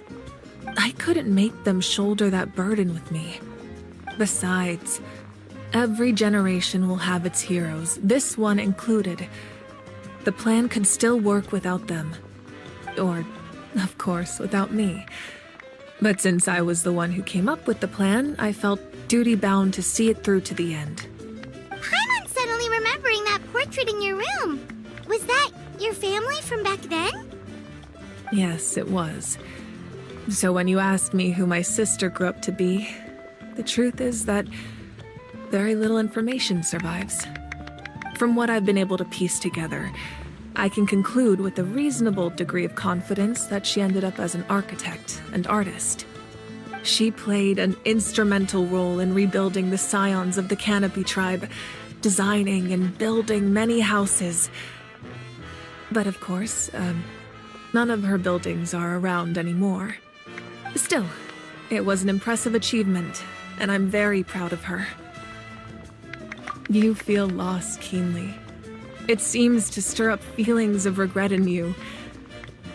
But this is something I have long since come to terms with. This is a war, and there can be no war without loss. I am already far more fortunate than those who lost their lives to the Abyss. The people of Natlan look to me as their Archon, and the weight of their expectations is mine to bear. I must see our fate through to the very end, no matter what I may find there. Yeah, doesn't that mean the way everything ends has already been written, including your plan? I suppose, but so what? Don't forget, time takes many forms. The past, present, and future coexist, and all are equally important. Even if the future ends in destruction, there's still no reason to give up on the here and now. And it's precisely because we humans cannot know our fate that we will never give up on our struggle. This is a pivotal moment. We are still 2 heroes short. Well, 3 to be precise. There's one further hero who I'm hoping to get on my side, whatever it takes. Your resistance to the corrupting power of the Abyss is truly remarkable. It would easily make you an all-important figure in the upcoming battle. If you agree to join us, you will not only gain my full support in your journey, but I will also forge a brand new ancient name for you. Ancient names can be forged? They can. Several strict conditions must be met, but if they couldn't be forged at all, then the number of them in circulation would have long dwindled to 0. Possessing an ancient name would mean that your adventures in Natlan are recorded in full. Your stories would be remembered by our people for all. The Ode of Resurrection may have temporarily lost its power, but still. Take this as my personal guarantee that I shall never let you fall. Just like in the Night Kingdom, I will be there for you. That is a promise I will fulfill at all costs. This nation always honors its heroes. Yeah, we can't just ignore the situation here. Wonderful. Then I'll reach out to Shilonen right away. She's the one who will forge the name. We've never forged an ancient name for an Outlander before, but I trust she'll find a way.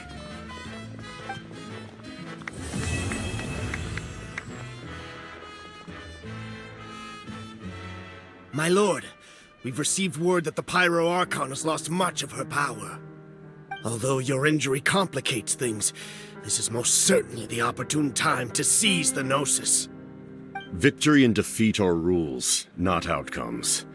I have never taken advantage of an opponent in a time of weakness, and I don't intend to start now. As for you, I must confess, I did not expect that little trick of yours to save the day. No matter how dense the fog, as long as the sun remains, we cannot turn day into night. She could have dispelled it. She simply chose not to. You don't have much time, and you're injured on top of that.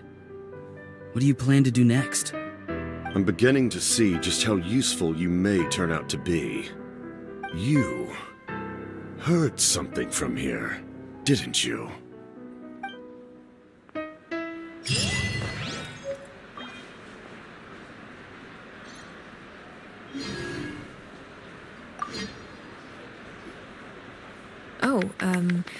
Something else you'd like to ask?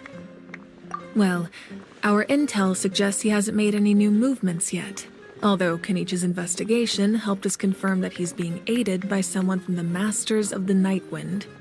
I'm getting closer to narrowing down who that may be, but it's still unclear whether this person aided the captain out of willingness or coercion. If you learn anything about this during your adventures, please let me know. Something else you'd like to ask? The Abyss is the most formidable enemy in all of Tevat. In the beginning, it took failure and tragedy to even begin to learn how to fight back. All of the methods you've seen in other nations were developed based on experience and insight passed down over generations. We know them to work, but few of us actually understand why. It's the same for the method we use here in Natlan. Ever since ancient times, elemental energy has been one of our most reliable weapons against the Abyss. As for the principles behind it, I'm afraid you might have to seek answers from someone older than the position of Pyro Archon itself. Something else you'd like to ask? That also comes down to the long-standing effects of the Abyss. Our people's survival is inextricably tied to the Wyab, but their power has its limits. They cannot offer our people the same degree of protection outside our borders. In fact, people who do decide to leave often suffer from memory loss and emotional issues. Everyone in Natlan understands this. That's why our people never leave without a good cause. Even if someone is left with no choice, the chief of their tribe must seek approval with the Wyab to grant them leave. And the Wyab have always been very strict about granting that approval, since extending protection beyond our borders means consuming power reserved for our fight against the Abyss. Still, there's no need to worry. The Wyab extend their protection to all within Natlan, including visitors from afar. Something else you'd like to ask?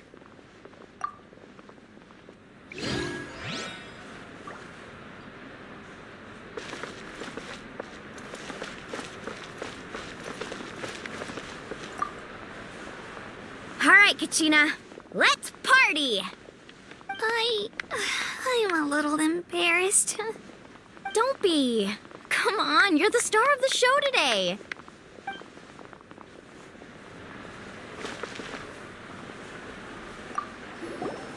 I've been through so much all at once.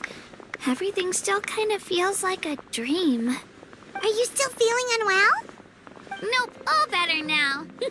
I told you I bounced back pretty quick, so don't worry about me. I bet you guys must be tired, though. Make sure you get some good rest tonight. You gotta recharge so you'll be in the mood to have fun.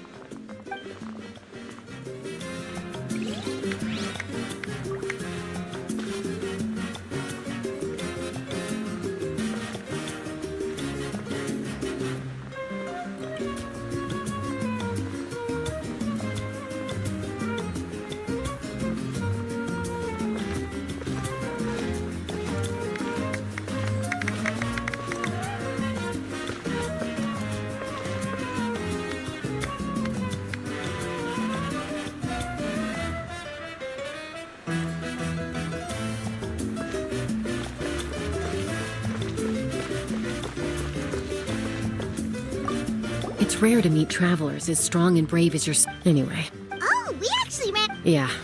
The Abyss has...